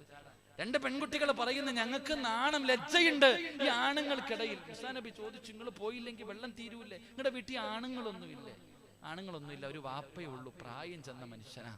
മൂസാ നബി അലൈഹിസ്സലാം പറഞ്ഞെങ്കിൽ ഞാൻ വെള്ളം കോരിത്തരാം. അള്ളാഹുവേ, മൂസാ നബി ആ 2 പെൺകുട്ടികൾക്ക് വെള്ളം വാരി കൊടുത്തു, വെള്ളം കോരി കൊടുത്തു. 2 പേരും പോയി. മൂസാ നബി അലൈഹിസ്സലാം എന്ത് ചെയ്യണമെന്നറിയില്ല, കയ്യിലൊന്നുമില്ല, നാട് വിട്ടു വന്നതാ. മൂസാ നബി ഒരു മരത്തിന്റെ ചുവട്ടിൽ കയറിയിരുന്ന് ദുആ ചെയ്തു, അല്ലാഹുവേ പ്രശ്നം ഞാൻ ഒറ്റയ്ക്കൊന്നും അറിയില്ല, നീ സഹായിക്കണം. മൂസാ നബി ഇങ്ങനെ മരത്തിന്റെ ചുവട്ടിൽ ഇങ്ങനെ ഇരിക്കുമ്പോ ഈ 2 പെൺകുട്ടികൾ നടന്നു വരിക. ഇത് ഞാൻ പറഞ്ഞല്ല, ഖുർആൻ പറഞ്ഞ കഥയാ. 2 പെൺകുട്ടികൾ ഇങ്ങോട്ട് മൂസാ നബിയുടെ മുന്നിൽ വന്നിട്ട് പറഞ്ഞു, വാപ്പച്ചി വിളിക്കുന്നുണ്ട് നിങ്ങളെ, നിങ്ങൾക്ക് പ്രതിഫലം തരാൻ, ഞങ്ങളെ സഹായിച്ചതിന് പ്രതിഫലം തരാൻ ഞങ്ങളുടെ ഉപ്പ വിളിക്കണു വരാൻ. മൂസാ നബി അലൈഹിസ്സലാമിനെ വിളിച്ചു 2 പെൺകുട്ടികളും. എന്നിട്ട് പെൺകുട്ടികൾ പറഞ്ഞു, നിങ്ങൾ മുന്നിൽ നടക്ക്, ഞങ്ങൾ പുറകിൽ നിന്ന് വഴി പറഞ്ഞു തരാം. അതാ എന്തേ പറഞ്ഞേ? നിങ്ങൾ ഞങ്ങളുടെ മുന്നിൽ നടക്കാൻ, ഞങ്ങളുടെ പുറകിലല്ല, ഞങ്ങൾ പുറകിൽ നിന്നെങ്ങനല്ല. ഇന്ന് പെമ്മക്കൾ മുമ്പിൽ നടക്കുക, ആണുങ്ങൾ പുറകിൽ നടക്കുക. അതാ കാലം. ലജ്ജ ഉണ്ടാ പെണ്ണുങ്ങൾക്ക്. അവിടെ പറഞ്ഞു, നിങ്ങൾ മുന്നിൽ നട, ഞങ്ങൾ പുറകിൽ നിന്ന് വഴി പറഞ്ഞു തരാം. അവസാനം മൂസാ നബി അലൈഹിസ്സലാം ആ പെൺകുട്ടികളുടെ വീട്ടിലേക്ക് കടന്നു ചെന്നു. ആ പെൺകുട്ടികളുടെ വാപ്പയാര? മഹാനായ ശുഐബ് നബി അലൈഹിസ്സലാം. ആ പെൺകുട്ടികളുടെ വാപ്പ ശുഐബ് നബി അലൈഹിസ്സലാം. മൂസാ നബിയുടെ കഥകളൊക്കെ കേട്ടപ്പോ ശുഐബ് നബി പറഞ്ഞു, എന്റെ മൂത്ത മോളെ അങ്ങ് കെട്ടിച്ചു തരും. അതാ, എന്റെ മൂത്ത മകളെ ഞാൻ കെട്ടിച്ചു തരും. ഒരു 11 കൊല്ലം ഇവിടെ ജോലിയും ചെയ്തോണം. അൽഹംദുലില്ലാഹ്, അള്ളാഹു ഈമാൻ നൽകി അനുഗ്രഹിക്കുമാറാകട്ടെ. എന്ത് ചെയ്തപ്പോ 2 പെൺകുട്ടികൾക്ക് കുടിക്കാൻ ഇത്തിരി വെള്ളം കോരി കൊടുത്തപ്പോ അള്ളാഹ് കൊടുത്ത പ്രതിഫലം. അള്ളാഹു ഈമാൻ തരുമാറാകട്ടെ. അള്ളാഹ് ഈമാൻ തരുമാറാകട്ടെ. എന്റെ പ്രിയമുള്ള സഹോദരങ്ങളെ, നിന്റെ ഭാര്യ നന്നാകണോ, നിന്റെ മക്കള്, നിന്റെ ഭർത്താവ് നന്നാകണോ, സാലിഹത്തായ ഇണയെ കിട്ടണോ, സദഖ കൊടുക്ക്, അള്ളാഹു ഈമാൻ തരുമാറാകട്ടെ. 2, ഈ ബക്കറ്റിന്റെ അകത്ത് പൈസയിട്ട് നിങ്ങൾക്ക് അള്ളാഹു തരുന്ന 2ാമത്തെ പ്രതിഫലം, നിന്റെ മക്കള് കാരണം കണ്ണുനീര് കുടിക്കേണ്ട ഗതി അള്ളാഹു നിനക്ക് വരുത്തത്തില്ലെന്ന് നബി മുഹമ്മദ് മുസ്തഫ സല്ലല്ലാഹു അലൈഹി വസല്ലമ തങ്ങൾ പറഞ്ഞു. 2ാമത്തെ പ്രതിഫലം, നിന്റെ മക്കൾ സാലിഹീങ്ങളായ മക്കൾ, കണ്ണിന് കുളിർമയുള്ള മക്കൾ, മയ്യത്ത് കുളിപ്പിക്കാൻ അറിയുന്ന മക്കൾ, വൃദ്ധസദനത്തിൽ കൊണ്ടിടാത്ത മക്കൾ. അള്ളാഹു ഈമാൻ തരുമാറാകട്ടെ. തൊടിയിൽ ഉസ്താദ് പ്രസംഗിച്ചു കേട്ടു, വൃദ്ധസദനത്തിൽ ഇപ്പൊ നിർത്തിയേക്കാം ഇൻഷാ അല്ലാഹ്. ഉജീന പിന്നെ കൊടുക്കാം, ദുആ കഴിഞ്ഞിട്ടല്ലേ ഇപ്പൊ ഉജീന. അങ്ങനല്ലേ? മടിയുണ്ടോ? ഉജീനം കൊടുക്കുന്ന എപ്പോഴാ? ദുആയ്ക്ക് ശേഷമാണോ ദുആയ്ക്ക് മുമ്പാണോ? അങ്ങനല്ലേ നാട്ടില്? അങ്ങനാണോ? ഒന്ന് കൈവക്കിക്ക്. അങ്ങനെയാണെങ്കിൽ അപ്പൊ ദുആയ്ക്ക് മുമ്പ് കൊടുക്കണോ ശേഷം കൊടുക്കണോ? എപ്പം കൊടുക്കണം? ശേഷം. അള്ളാഹു ആർക്കൊക്കെ പേര് എഴുതിയിട്ടുണ്ടോ അത് അവർക്ക് തന്നെ കിട്ടും, പേടിക്കണ്ട. നിങ്ങൾ ആരും വിഷയണ്ട. നിനക്ക് കിട്ടിയിട്ടുണ്ടോ? ഇനി 2 പൊതി വാങ്ങിച്ചു ഉസ്താദേ, 2 പൊതി വാങ്ങിച്ചിട്ടുണ്ടെങ്കിൽ അവന്റെ പേരുണ്ട്, അതന്നെ എന്ന് പറഞ്ഞ് 2 മേടിക്കാന്നല്ല കേട്ടാ, എല്ലാം ഓരോന്ന് മേടിച്ചാൽ മതി. നിങ്ങളുടെ പേരെഴുതിയിട്ടുണ്ടോ ഉറപ്പായിട്ട് നിങ്ങൾക്ക് കിട്ടും. നീ പോയാലും ഇരുന്നാലും, ആദ്യം നിന്നാലും അവസാനം നിന്നാലും പേരുണ്ടോ കിട്ടിയിരിക്കും, വേറെ ആർക്കും കിട്ടൂല. ആ ഈമാന നമുക്ക് വേണ്ടത്. അള്ളാഹു നൽകുമാറാകട്ടെ. അപ്പൊ ദുആ ചെയ്തിട്ട് ഇറങ്ങി പോകുന്ന വഴി നിന്നാ മതി, പെണ്ണുങ്ങളുടെ വാതിലിൽ നിന്നാ മതി. ഇറങ്ങി പോകുമ്പോ സ്വർഗത്തിൽ നിന്ന് ഇറങ്ങി പോകുമ്പോ ഒരു പൊതിയും കൊടുത്തു വിടും ഇൻഷാ അല്ലാഹ്. അള്ളാഹു ബർക്കത്ത് ചെയ്യുമാറാകട്ടെ. അപ്പൊ 2 സാലിഹായ മക്കളെ അള്ളാഹു തരും. മക്കള് കാരണം കണ്ണുനീര് കുടിക്കേണ്ട ഗതി വരുത്തൂല. 3 ഇന്ന് നിങ്ങളുടെ വീട് കാണാൻ അള്ളാഹുവിന്റെ മലക്കുകൾ ഇറങ്ങി വരുമെന്ന് നബി മുഹമ്മദ് മുസ്തഫ. അൻസാരിങ്ങളുടെ സ്വഭാവമുണ്ടായാൽ നമുക്ക് കിട്ടുന്ന 3ാമത്തെ പ്രതിഫലം, വീട് കാണാൻ മന്ത്രിയൊന്നും വരൂല്ല. ആര് വരും? രാഷ്ട്രീയക്കാര് വരൂല. ആര് വരും? ജനിച്ചത് മുതൽ മരിക്കുന്ന കാലം വരെ പാപം ചെയ്യാത്ത അല്ലാഹുവിന്റെ മലക്കുകൾ നിന്റെ വീട് കാണാൻ വരുമെന്ന് നബി മുഹമ്മദ് മുസ്തഫ സല്ലല്ലാഹു അലൈഹി വസല്ലമ തങ്ങൾ പറയുമ്പോൾ ഇത് 3ഉം കൂടെ ഒരുമിച്ച ഒരു ചരിത്രം പറഞ്ഞുകൊണ്ട് നമുക്ക് ദുആ ചെയ്യാം. മഹാനായ നബി മുഹമ്മദ് മുസ്തഫ സല്ലല്ലാഹു അലൈഹി വസല്ലമ തങ്ങൾ, എന്റെ പ്രിയമുള്ളവരെ, 1400 വർഷങ്ങൾക്ക് മുമ്പ് ഇശാ നമസ്കാരം കഴിഞ്ഞു പള്ളിയിലേക്ക് പോയ ഭർത്താവിനെ കാണാനില്ലാതെ ഭാര്യ ഇങ്ങനെ വീടിന്റെ മുന്നിൽ കാത്തു നിൽക്കുകയാ. അല്ലാഹുവിന്റെ പ്രവാചകന്റെ പള്ളിയിലേക്ക്, മുത്തുനബിയുടെ ചാരത്തേക്ക് വാപ്പയും മകനും കൂടെ പള്ളിയിൽ പോയതാണ്. ഒരുപാട് സമയം കഴിഞ്ഞു, ഭർത്താവിനെയും മകനെയും കാണാതെ വന്നപ്പോ ഭാര്യ വീടിന്റെ വാതിലിൽ ടെൻഷൻ അടിച്ചിട്ട് കാത്തു നിൽക്കുകയാ. അവളാണ് ഭാര്യ. പക്ഷേ ഇന്ന് നമ്മുടെ വീട്ടിലുമുണ്ടല്ലോ 10 മണിക്ക് വരേണ്ട ഭർത്താവ്, പടച്ചവന് 11 മണിയായിട്ട് വന്നില്ലെങ്കിലും പെണ്ണിനൊരു ടെൻഷനുമില്ല. ഒരു ഭാര്യയും വീടിന്റെ കവാടത്തിൽ കാത്തു നിൽക്കാറുമില്ല. അല്ലാഹു ഈമാൻ നൽകുമാറാകട്ടെ. പണ്ട് ഭർത്താവും മകനും കൂടെ മുത്തുനബിയുടെ മുന്നിൽ പോയതാ. സമയം താമസിച്ചു, കാണുന്നില്ല. ഭാര്യ ടെൻഷൻ അടിച്ചിട്ട് നിൽക്ക. ഇന്നത്തെ പെണ്ണുങ്ങൾ നിൽക്കോ? ഇത്തിരി കൂടെ താമസിച്ചാ മതി എന്ന് ആഗ്രഹിക്കുന്നേ. ഇത്തിരി കൂടെ ഇശായ്ക്ക് പള്ളിയിൽ പോയ ഭർത്താവ് 10 മണിക്ക് വന്നാൽ മതി, എങ്കിലല്ലേ സീരിയൽ കണ്ട് തീർക്കാൻ പറ്റൂ. അല്ലാഹു ഈമാൻ തരുമാറാകട്ടെ. ചെറുപ്പക്കാരൻ 10 മണിയായി പോകുന്നില്ലേടാ, കുറച്ചുകൂടെ കഴിയട്ടെ ഉസ്താദേ. പള്ളിയുടെ റോഡ് സൈഡിലൊക്കെ ചെറുപ്പക്കാരെ നിൽക്കുക, പെണ്ണ് കെട്ടിയിട്ട് 1 വർഷം ആയില്ല, പോന്നില്ലേടാ, കുറച്ചുകൂടെ കഴിയിട്ട് അവൾ ഉറങ്ങട്ടെ ഉസ്താദേ. ഇന്നത്തെ അവസ്ഥ ഇതാ. അല്ലാഹു ഈമാൻ തരുമാറാകട്ടെ. അല്ലാഹു ഈമാൻ തരുമാറാകട്ടെ. അല്ലാഹു നമുക്കൊക്കെ നല്ല ജീവിതം നൽകുമാറാകട്ടെ. നമ്മുടെ ഭാര്യമാരെ അല്ലാഹു സാലിഹത്താക്കി തരുമാറാകട്ടെ. ആമീൻ പറ. കെട്ടിയ പെണ്ണുമ്പിള്ള ഒളിച്ചോടി പോയാ പിന്നെ ആരാന്ന് പറഞ്ഞിട്ട് വല്ല കാര്യമുണ്ടോ? കെട്ടിയ പെണ്ണുമ്പിള്ള വല്ലവന്റെ കൂടെ പോയാ താടിയും തഴമ്പും പറഞ്ഞിട്ട് വല്ല കാര്യമുണ്ടോ? അല്ലാഹു ഈമാൻ നൽകുമാറാകട്ടെ. അല്ലാഹു നമ്മുടെ ഭാര്യമാരെയൊക്കെ സാലിഹത്തായ ഭാര്യമാരാക്കി തരുമാറാകട്ടെ. അല്ലാഹു നമ്മുടെ ഭാര്യമാരെ സ്വർഗത്തിലും ഭാര്യമാരാക്കി തരുമാറാകട്ടെ. ദുനിയാവിലെ ഭാര്യയെ സ്വർഗത്തിലും ഭാര്യയായിട്ട് വേണമെന്നുള്ള ഭർത്താക്കന്മാരൊക്കെ ഒന്ന് കൈപൊക്കിക്കുക. സ്റ്റേജിൽ ഇരിക്കുന്നവരൊക്കെ പൊക്കിക്കോ. പെണ്ണുമ്പിള്ളമാര് കാണുന്നുണ്ടെങ്കിൽ നോപ്പാടാ. ചെന്ന ഉടനെ ചോദിക്കുക, എന്താ ഉസ്താദ് നിങ്ങൾ എന്താ പൊക്കാഞ്ഞ്? പലരും ഇരിക്കണ അധികം പേരും പെണ്ണ് കെട്ടിയവരാ. പൊക്കാത്ത എന്തെന്നറിയോ? ഉസ്താദ് ഇവിടെ തന്നെ സഹിക്കാൻ പോരാ, അതിന് പറ്റില്ല, സ്വർഗത്തിൽ കൂടെ ഉണ്ടോ? ഇവിടെ സ്വർഗത്തിലുണ്ടെങ്കിൽ ഞാൻ അങ്ങോട്ടും പോണില്ല എന്നാ ചിന്തിക്കണ ചില ആൾക്കാർ. അങ്ങനത്തെ ആൾക്കാരാ. നിങ്ങൾ ചിരിക്കൊന്നും വേണ്ട. ഈ ചോദ്യം പെണ്ണുങ്ങളോട് ചോദിച്ചാലോ, നിന്റെ ഭാര്യയോട് ചോദിച്ചാലോ കൈപൊക്കും. ഇവിടെ ഈ 2 പെണ്ണ് കിട്ടുന്നവരൊക്കെ ഉണ്ടോപ്പാ? 2 പെണ്ണ് കിട്ടുന്നവരൊക്കെ. ഈ അടുത്തൊരു പെണ്ണ് ഫേസ്ബുക്കിൽ ഇങ്ങനെ ഇട്ടിരിക്കുക, ഉസ്താദെ നിങ്ങൾ ഒന്നോർത്താ പെണ്ണ് പറഞ്ഞത് നല്ല കാര്യമാണ്. പല കുടുംബങ്ങളിലും ഭർത്താവ് മരണപ്പെട്ടു പോയ പെൺകുട്ടിയെ വിവാഹം കഴിച്ചു കൊടുക്കാൻ കുടുംബക്കാര് തയ്യാറാകാത്തവരുണ്ട്. ഒറ്റിച്ചു കൊടുക്കണം അങ്ങനെയുള്ളവർ. ചോദിക്കാറ് പോലും ഇല്ല, നിനക്കൊരു വിവാഹാലോചന കൊണ്ടുപറ്റും ചോദിക്കാറ് പോലും ഇല്ല. അപ്പൊ അതിനെക്കുറിച്ച് കൂടെ ഉസ്താദ് വഴുതു പറയണം. പെണ്ണുങ്ങൾ ഇങ്ങനെ വഴി തെറ്റിക്കോ, ഇതിനെക്കുറിച്ച് എന്നെ ഉപദേശിക്കുക. ഒരു വലിയ കമന്റ്സ് ഇട്ടതാണ്. അപ്പൊ ഞാൻ പറഞ്ഞത്, ചില ആൾക്കാർ അങ്ങനെ 2ാമത് വിവാഹം കഴിക്കുന്നവരുണ്ട്. ഇങ്ങനെ കഴിച്ചിട്ട് 2ന്റെ ഇടയിൽ കിടന്ന് കണ്ണുനീര് കുടിക്കുന്നവരുണ്ട്. അങ്ങനെ ചില ഉണ്ടല്ലോ. ഞാൻ എൻ്റെ ഒരു അനുഭവം ഇങ്ങനെ പറയാറുണ്ട്. അപ്പോൾ ഞങ്ങളൊരു വലിയൊരു സമ്പന്നന്റെ വീട്ടിൽ ഭക്ഷണം കഴിക്കാൻ പോയത്. അയാളുടെ ഇറച്ചിന്നല്ല കേട്ടോ, ഒരു ഉപദേശം പറയാം. ഭക്ഷണം കഴിക്കാൻ പോയി. അപ്പൊ ഭക്ഷണം എല്ലാം കഴിച്ചിട്ട് ഇറങ്ങുന്ന സമയം നമ്മുടെ കൂടെ ഉള്ളൊരു പ്രായമുള്ള ഉസ്താദിനെ വിളിച്ച് വീടിന്റെ റൂമിന്റെ അകത്ത് കൊണ്ടുപോയി. എന്നിട്ട് ഈ മനുഷ്യൻ ഇങ്ങനെ നിന്നിട്ട് എന്തൊക്കെയോ പരാതി പറയുന്നുണ്ട്, കരയുന്നുണ്ട്. അപ്പൊ ഈ ഉസ്താദ് ഇങ്ങനെ ഇടയ്ക്കിടയ്ക്ക് നോക്കും, ചിരിക്കും. നമ്മളെ ഇടയ്ക്ക് ഇങ്ങനെ നോക്കും, പുഞ്ചിരിക്കുന്നുണ്ട്. ഇയാളാണെങ്കിൽ വലിയ കരച്ചിൽ. അപ്പൊ തിരിച്ചിങ്ങനെ ഇറങ്ങി പോണ സമയത്ത് ഇങ്ങനെ ചോദിച്ചു, എന്തേ ഉസ്താദ് ഇങ്ങനെ ഒന്നുമില്ല.